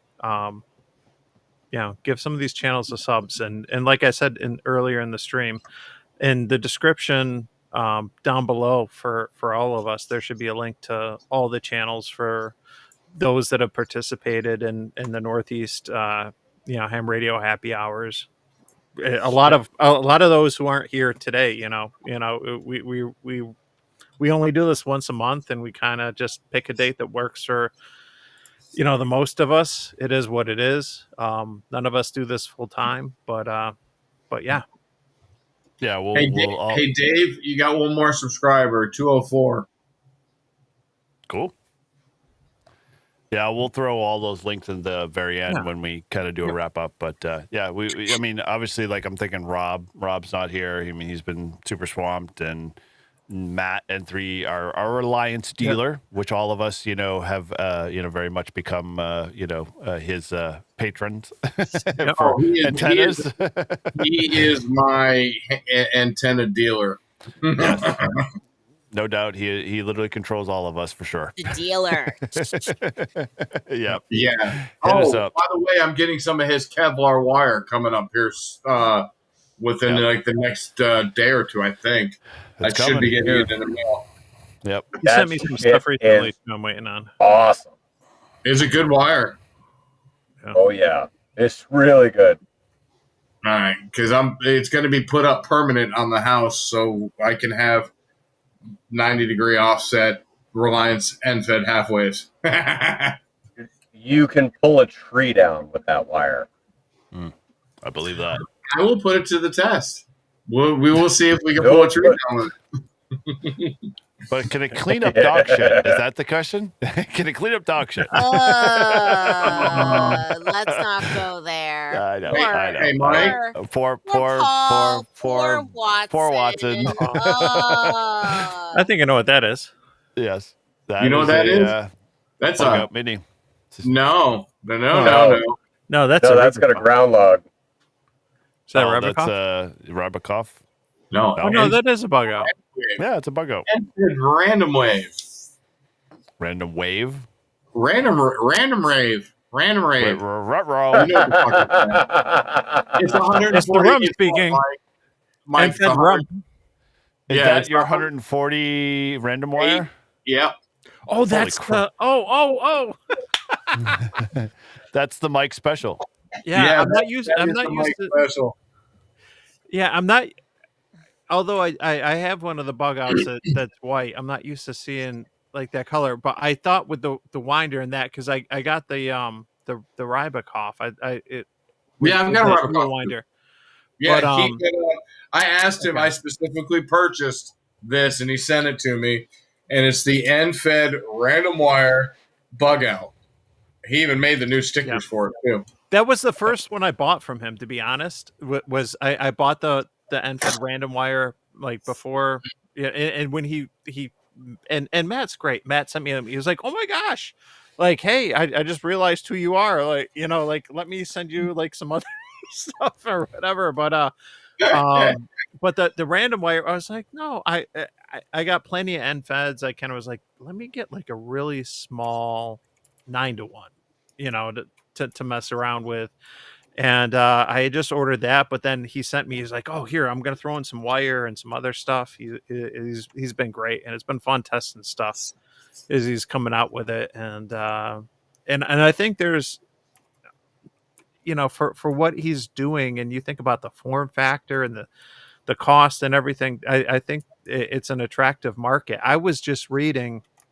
I meant to take a screenshot and shoot it to him from the Pactena groups.io, but people were just asking in the Pactena. I don't know if anyone's in like the Pactena groups.io. I don't own a Pactena, but people were just saying, hey, George, you should do a 4-to-1 version of like the Pactena. And I saw that and I was like, oh, well, there's already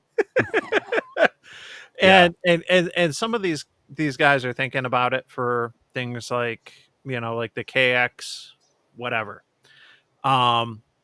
which is kind of what I've done in a few of the videos. When I asked Matt and he did it, he did one of the bug outs with the male BNC, so that you can just go right into the QRP radio, no coax, and there could be some opportunity there to do some male BNCs with the 4-to-1 that's in the Rybakoff. We need to like create a kind of word for that, like going directly into the radio. Maybe like raw dogging might be a good way to call it. Like we should just come up. I told him I didn't say this. Raw dogging the antenna. Raw dogging. It's funny. I told Matt. I said in my head I've been calling it the socket rocket because it's just going directly. That kind of flies. Yeah, there we go. And it rhymes. Yep. It's corny as shit, but like, dude, that flies, man. Socket rocket. I like that. Yeah, I think we can handle that. Yeah. Okay, there we go. Official socket rocket. Yeah, going directly into your radio. And no coax involved. And zero loss. Some of this is not. When it comes to the antennas, like sometimes like it's nothing new. It's just doing things a little bit different. And K6ARK Adam did some of the kits where you could build your own end-fed or your own random wire or end-fed half wave, and you could pick male or female BNC, and and you could do it for 5, 10, or 20 watts and stuff. And I have one of those kits, and I've been unsuccessful so far trying to make it. I've gone through several bores. Adam's been great, and he sent me a couple of replacements. But when sometimes there's a trade-off. Those of us that have time can spend time, but those of us that don't have time can spend money, and you can buy something that you just plug right in and just throw some wire on and run with it. And so maybe there's some opportunity there. Separating you two. I'm tired of this. Yeah. Jesus. Mike, she was all looking pissed off. And then you control the PDA. No, don't put me in the middle, because I don't want to be a cock blocker. Fine. I will happily take the. Oh my gosh. So we're talking about Avid here. Yeah. No, but anyway, I'll get off the Reliance horse. We're gonna put you down here. You can be shout out below to Matt me. at Reliance I'm on Antennas. top Matt this Pickett. time, my friend. I'm on top. Oh my god. Grow up. Yeah. I'm gonna put you in the corner. This is the only time baby's gonna be in the corner. Nobody puts baby in the corner. Yeah. I just went by everybody. Never mind. But, what are you saying? No, I just said, so you like being on top? Dude, No, I am Eric totally on prefers that to be on the idea. bottom. Sometimes, only with you. There is go back to that. That is like, that has to happen. I am so tired of the Christmas, like, tree farming, Hallmark bullshit.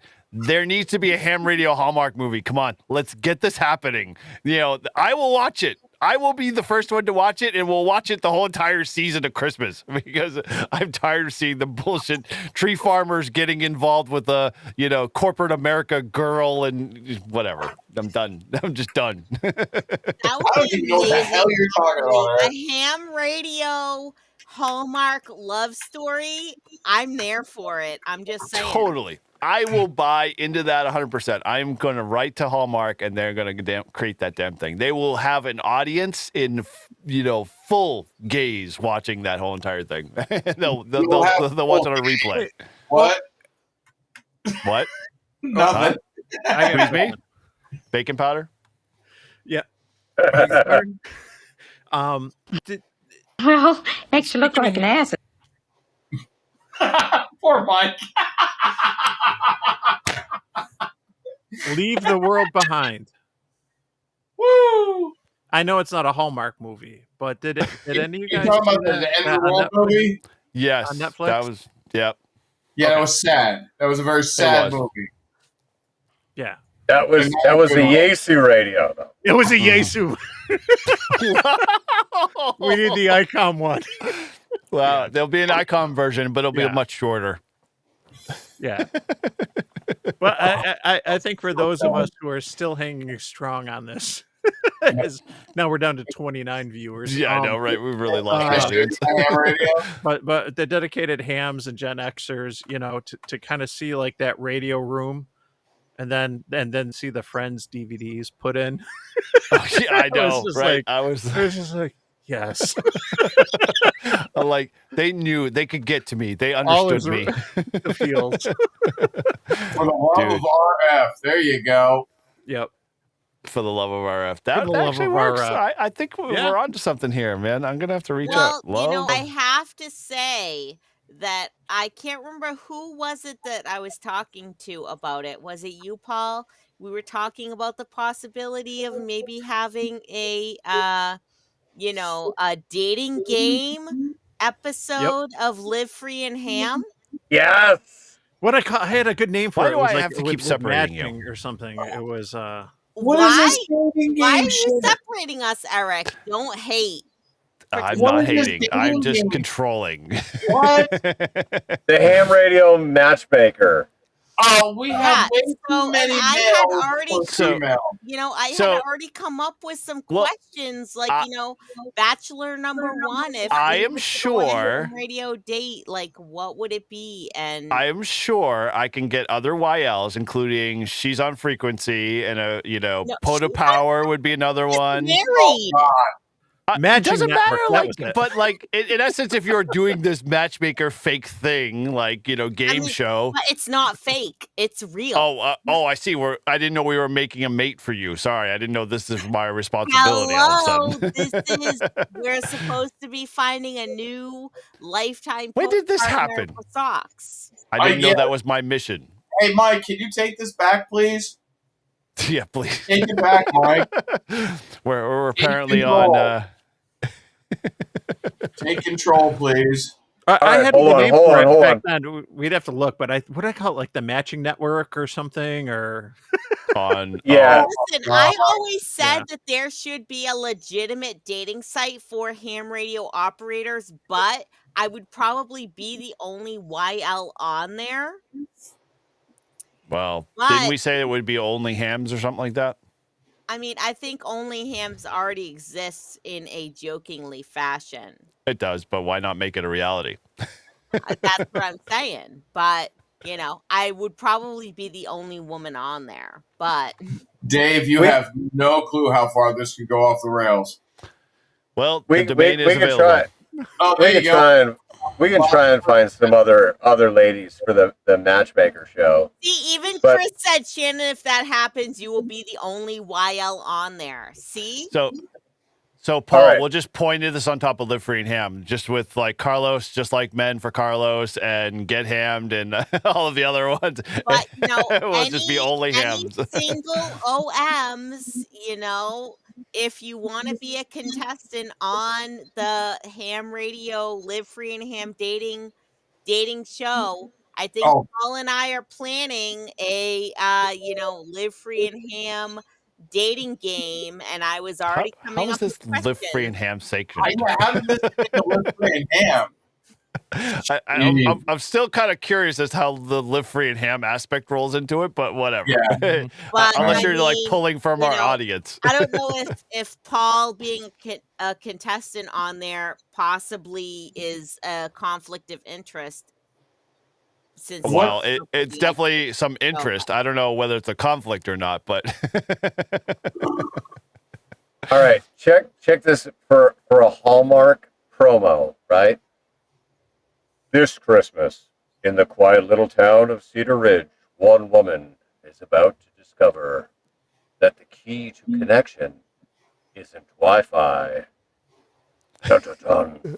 Meet Emily Carter, a big city network engineer whose life is all about bandwidth, deadlines, and drop Zoom calls.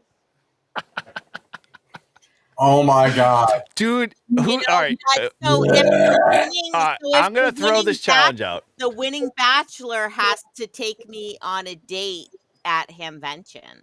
All right, I'm gonna throw this challenge out there.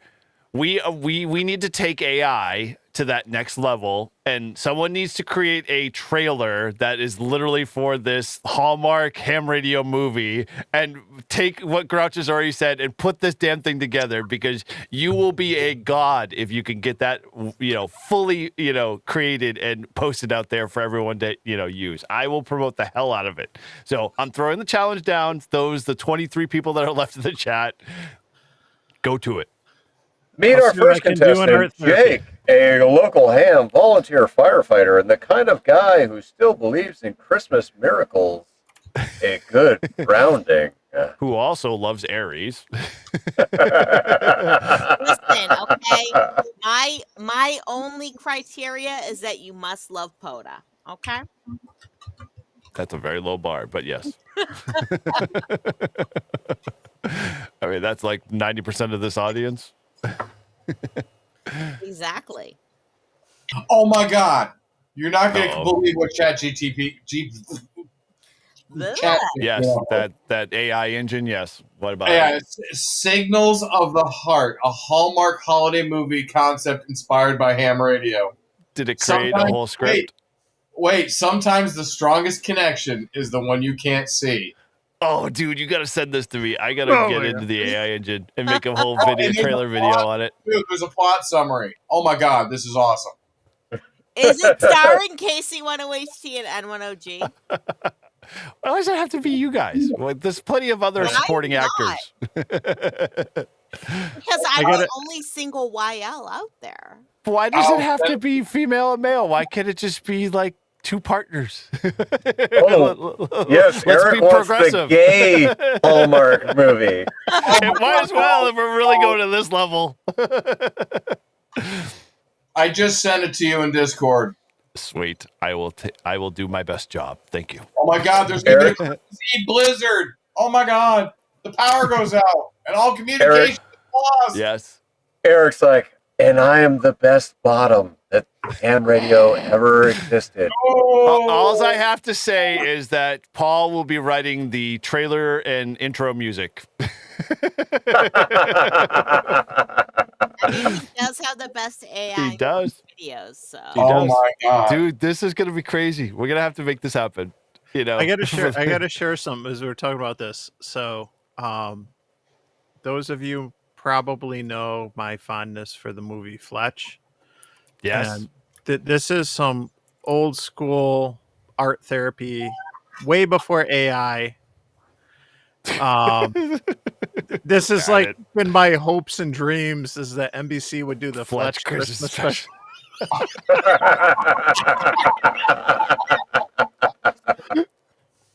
You gotta have a sense of Mr. Bergen, do you have a massive erection? Really? Really? Hey, that's a good movie. Good movie. The romantic let's climb the roof and fix the dipole together moment. Oh my god. Oh, we have to run with this one. I know what I'm going to be doing Let's during Thanksgiving. erect this antenna together. All right. I have a better one. Here it is. Here it is. Get your VPNs ready. Bipoles after dark.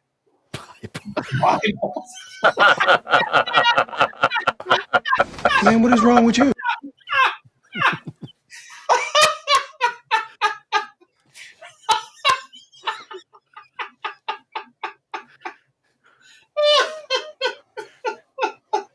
That resonated with Michael. Michael's laugh is just like he's trying to be a YL. Erecting that big, hard, stiff black mast. Oh my god, it's funny. Bipoles after dark. CQ Singapore, CQ Singapore, November 3, Mike Foxtrot, Lima calling CQ Singapore with N1 JUR, calling CQ. I love you guys. You make my job so easy. Bipoles after dark. So we're going to shove as much as we can up in there. Oh, yeah. Oh, that's good. Anyway. So good. We're really at the end of the rope here. Oh. Never. It also told me that it could come out with a full movie outline, character bios, a Hallmark style script excerpt, a poster concept. Oh, sorry.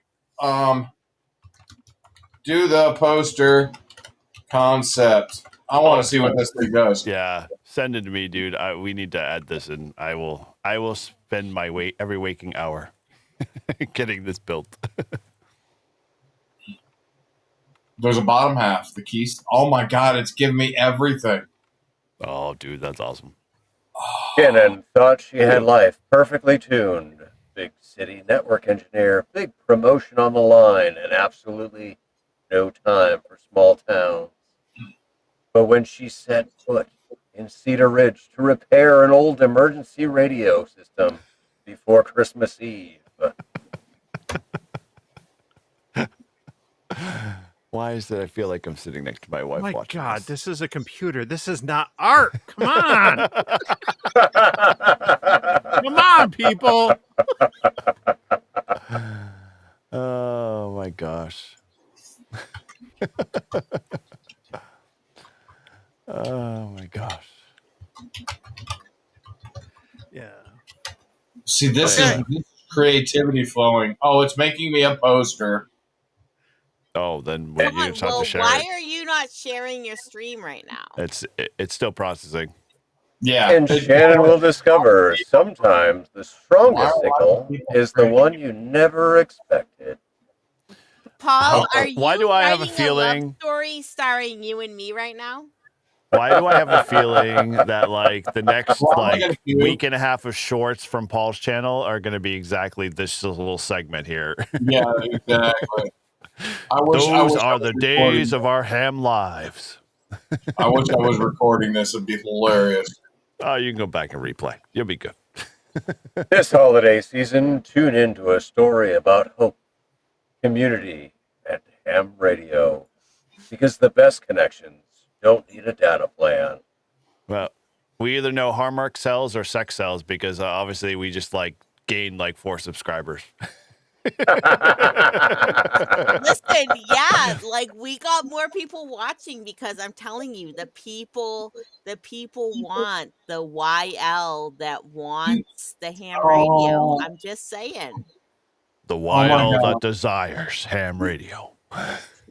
Oh, now we just lost 4 more people. I don't know how that happened. I know, but now that Mike disappeared. I don't know. Just like that, Shannon. Just like that. Oh, gosh. Don't ever do that again. My gosh. Oh my gosh, they're dropping. They're dropping off They are now at this point, man. We're in 3 hours. Where'd I go? There I am. Okay. Hold on. You know, Bricker is over here saying, "Oh, baby, hurry up and raise that antenna," said no woman ever. Bricker, Really got to stick it in listen, there I mean, deep.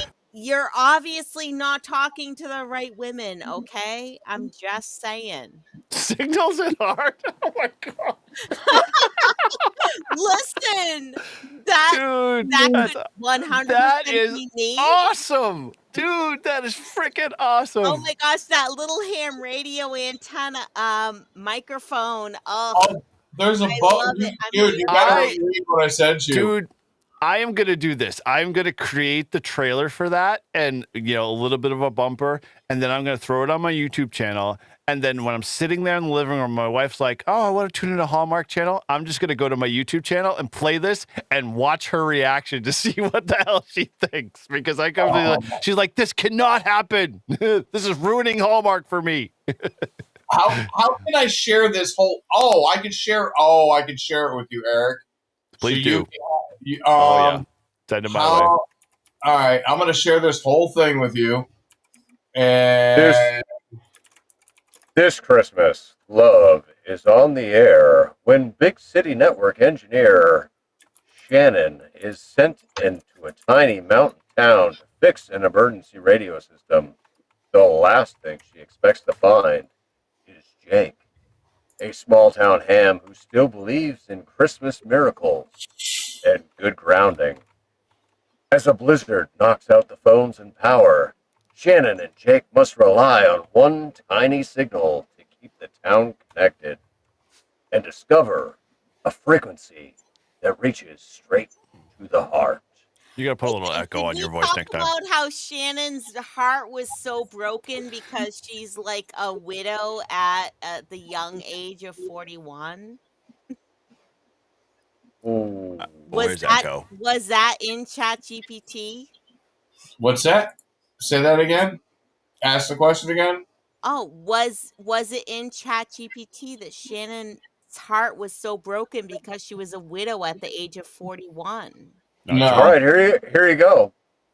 This Christmas, love is on the air. After losing her husband, Big City Network engineer Shannon has learned to keep her heart and her life tightly guarded.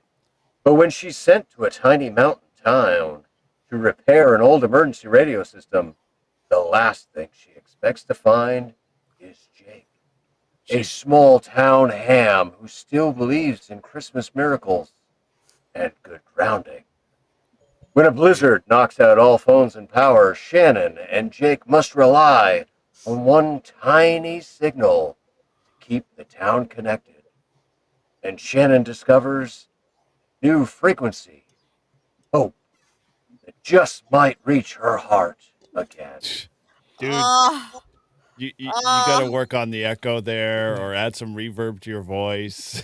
Because Is the ham a little dry. is the ham she finds named Paul and one OG? That's all I'm asking. Here, Paul, I got one better. The Go ahead. problem is, my wife doesn't watch Hallmark. Thank God. She watches how are you so all lucky? all the crime stuff, like all the. She serial prefers killer Lifetime, crime the stuff. man-hating channel. So it's like the Dateline crime, whatever it is, So Mike, she's trying to figure out how to kill you and get away with it. So for me, it would simply be, and I don't need AI for this. It would be, like if you want to do like the ham radio serial killer thing, it's like, it was an ordinary pancake breakfast, or was it?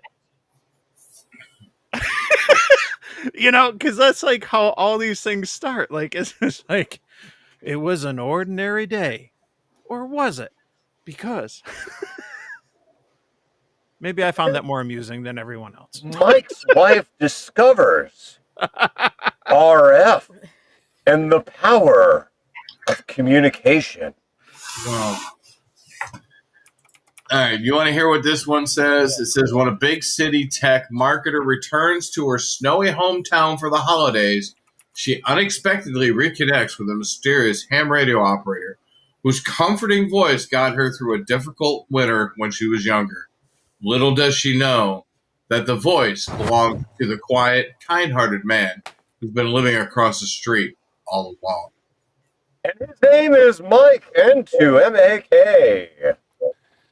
Oh, she's got a speaker mic. It's connected to his radio.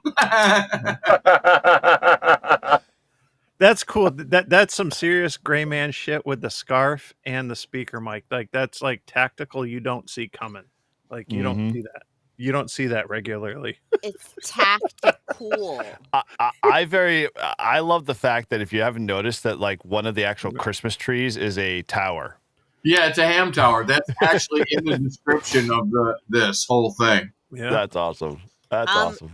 Everyone's ham radio tower should be a Christmas tree. Just saying.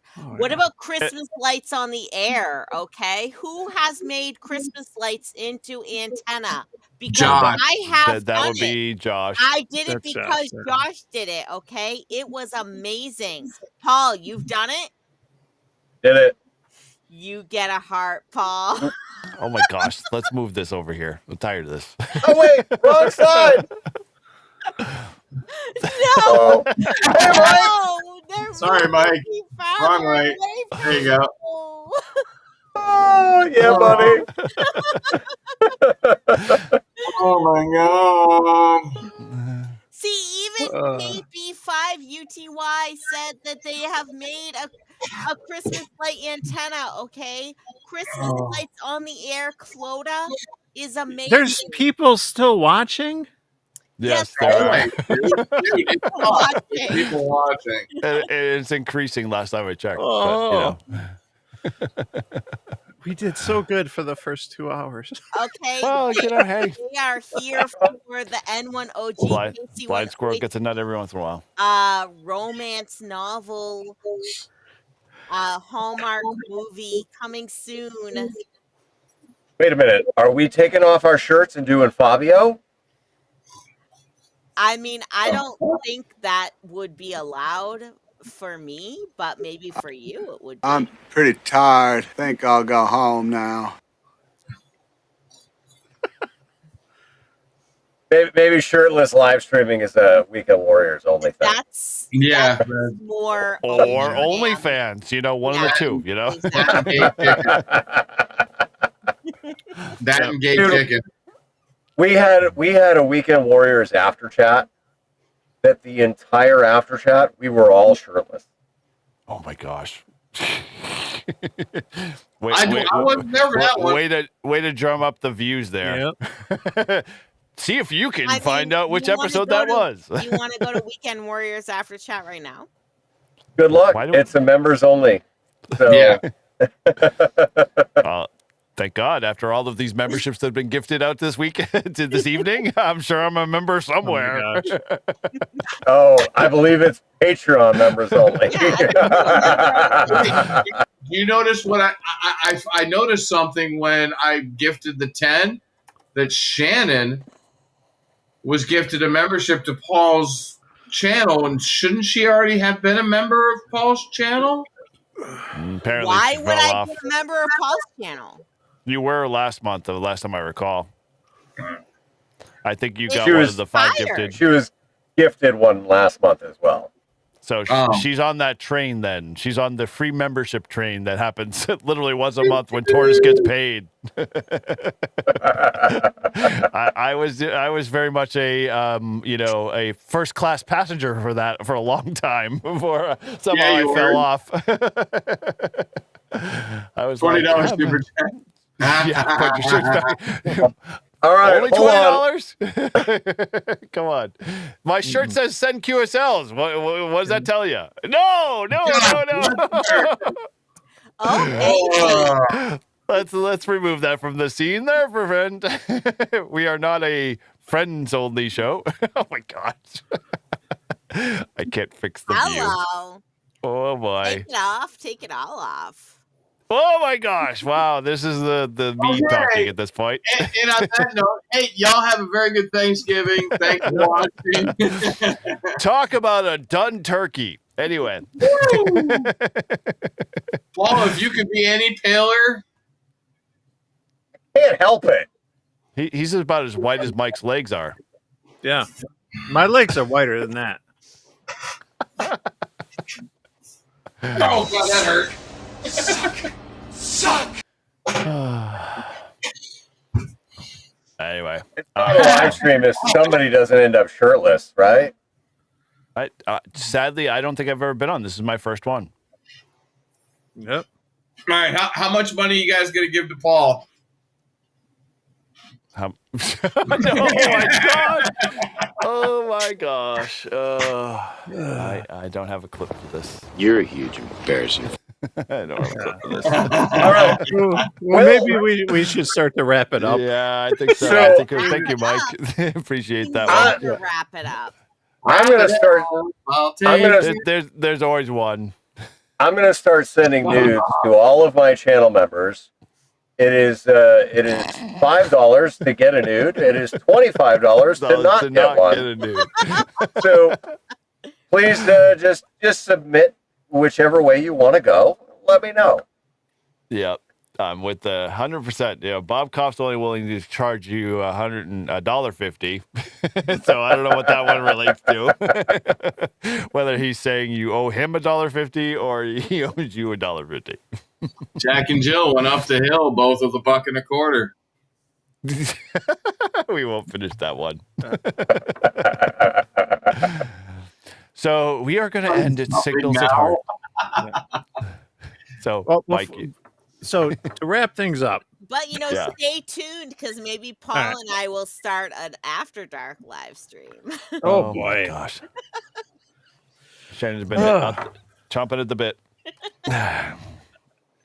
Members only. I'm not going to go there. That had a very inappropriate joke. Very inappropriate joke. Oh, come on, Mike. What? Let it out. We all know this reference. I'm the 24 viewers. Give me for my bunghole. Give me for my bunghole. Mine. Yes, we'll end with that one. So, anyway, shall we go around the horn? Yeah. All right, Michael. What do you got coming up this week? I know you want to play POTA. Yes. Me? Yeah. Yes. Oh, yes. I want to play POTA. Let's play POTA. POTA. I see Chris left, so I'm going to have to call him. I hope everybody has an awesome Thanksgiving. All my kids are out of the house, so it's just the wife and I, so we might just go down to the Chinese restaurant. Yeah.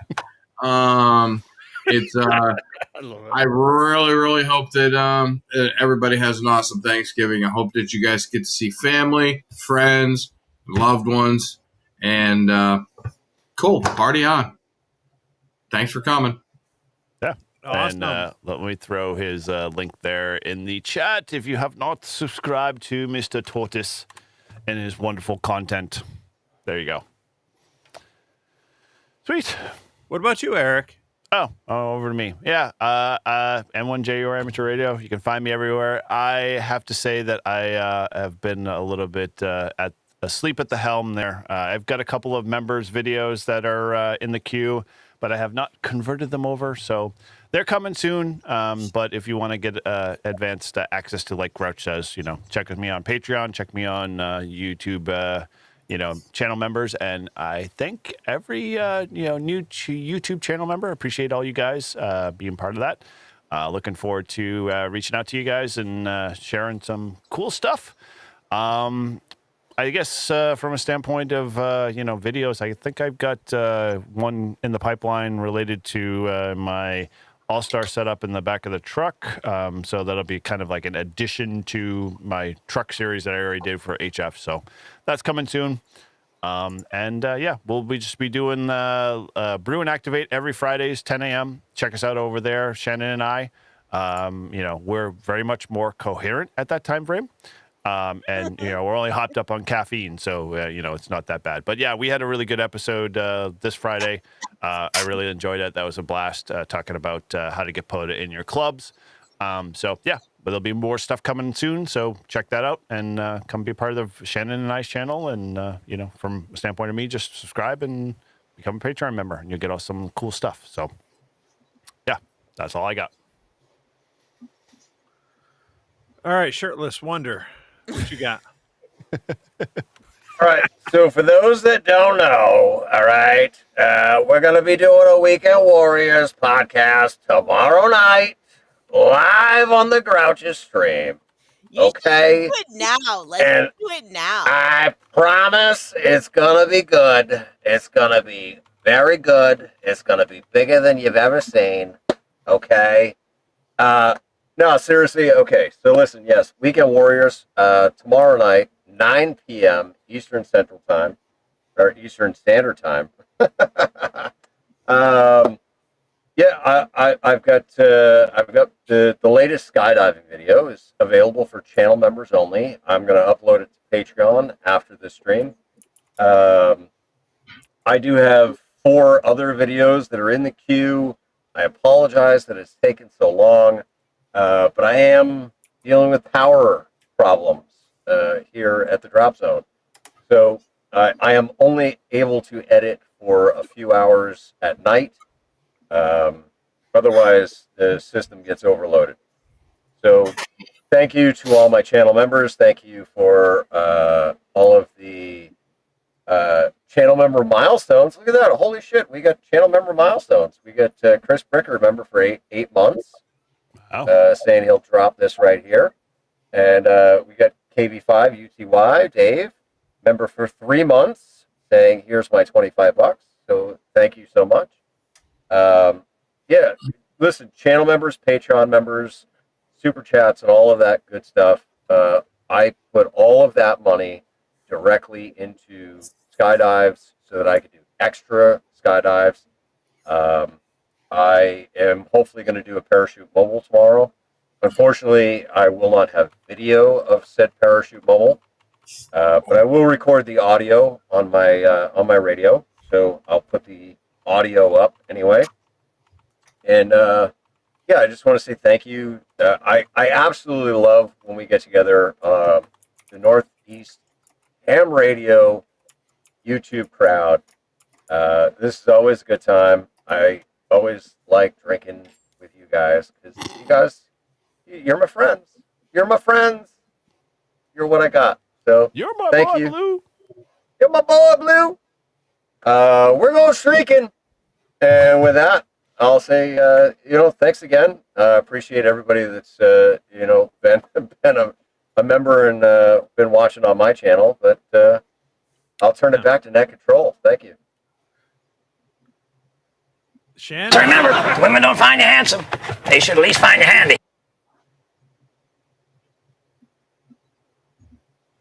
Shannon? Shannon, what am I supposed to say? I don't know. Whatever you feel compelled to say. What's going on? Wrap it up. You know?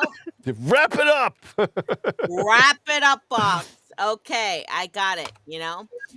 Thank you, everyone who is stuck with us through this late hour. I know we planned on wrapping up by 9 o'clock. It's now almost 11 o'clock. It has been a great night. I love every single one of you.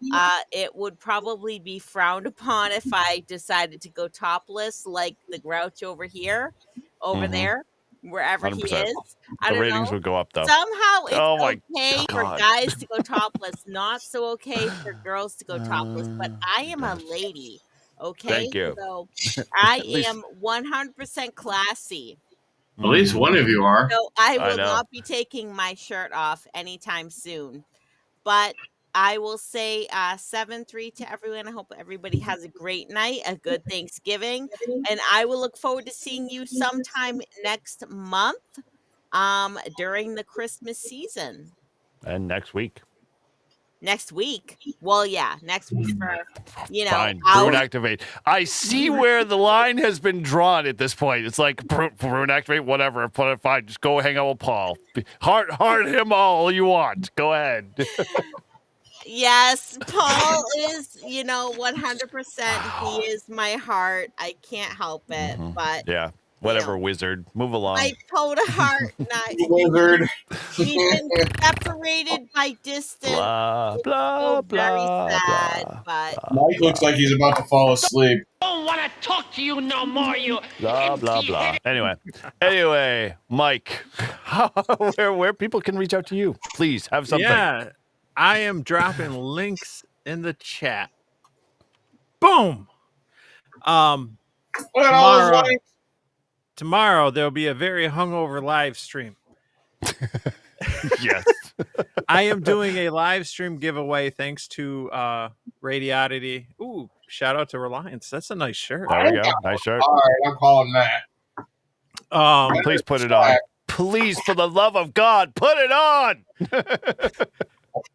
So I am doing a live stream giveaway tomorrow at 11 a.m. Eastern time for those 3 of you who are still watching. And you know, I've been partnering with Radiodity on a lot of stuff, and I've actually had a really good relationship working with them, so I'm very appreciative. But I'm giving away 5 HTs. Whoa! And both of them are tri-bands.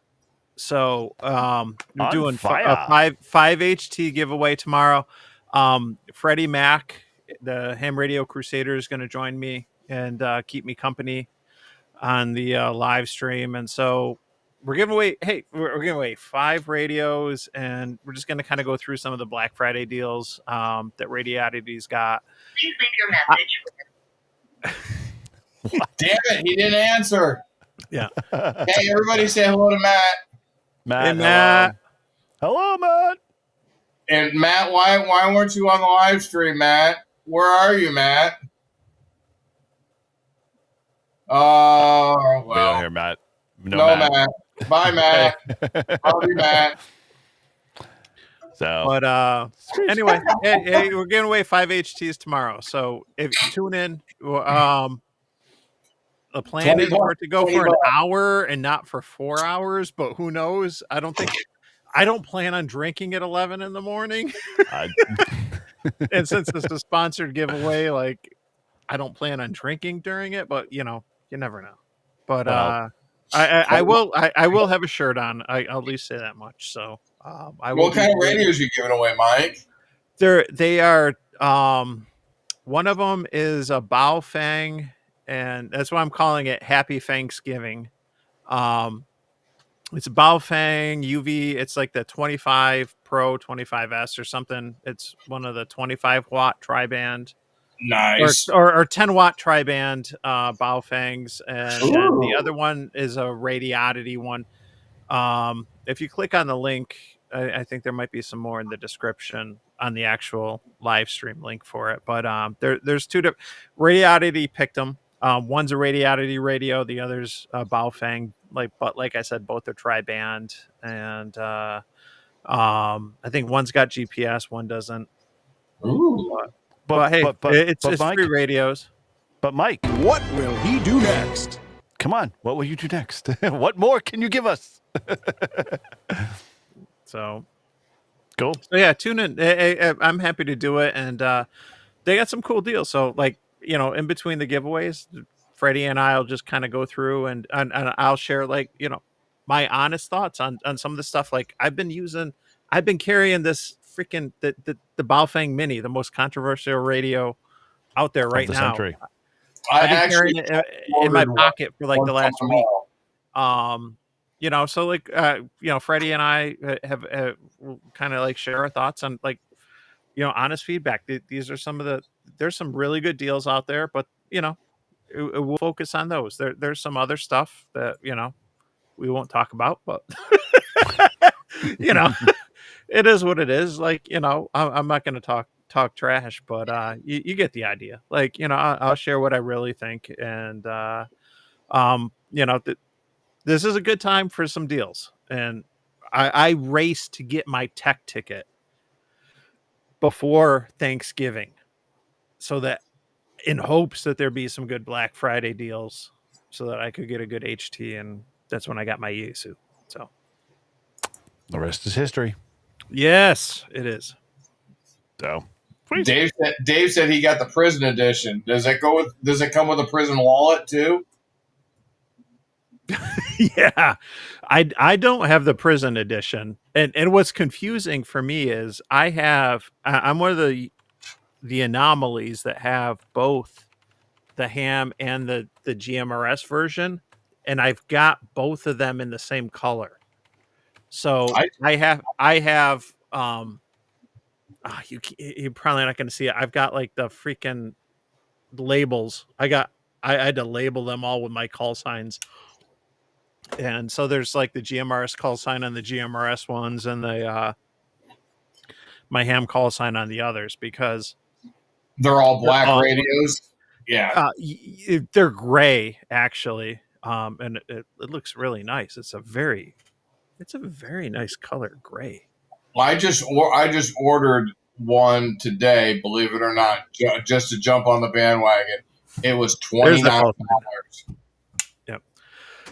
So, but I will say, hey, I'll plug it. Like these are really nice radios. If you look at it for what it is, if you're going to EDC a radio, I was at a conference out of town last week. I spoke on stage at a conference with this in my blazer pocket, like, and nobody was like, "Hey, is that a Baofeng in your pocket?" You know, like. You're happy to see me. I have, yeah, and I wear. Well, your antenna was probably pointing the wrong way. That's why, Mike. Right. I was. We can talk about cross polarization on another stream. Yes, exactly. But, right. Yeah, you got to put it in your front pocket. But if you've seen my photos on the social medias and stuff, like, and you see me out doing some stuff with the dress clothes on, like I wear dress stuff for work, and I've had Baofengs in my pants pocket and suit pockets and stuff like the last week plus, like, and this thing is so small, it's very EDCable, and that's interesting, I think, from a ham perspective, because Is that a thing? EDCable? Yep. I didn't know that was an actual adjective. That's a new term. Yeah, a new adjective I haven't heard yet. Hey, trying to combine all the ham adjacent hobbies, right? Superb. Mm-hmm. Prepping, you name it. Very cool. All right. Well, I think we're good. Yep. Are we ready to send this finally, off to, its final resting place? We'll do it live. Yep. Okay. Well, all right.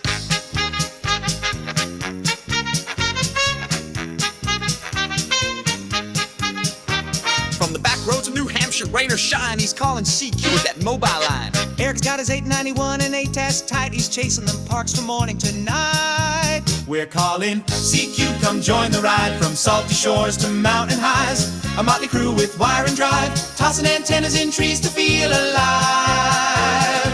Once a month we light up the stream. It's Northeast Ham Radio, living the dream. Izzo's in the woods with a stogie lit, got his logbook down and a chair.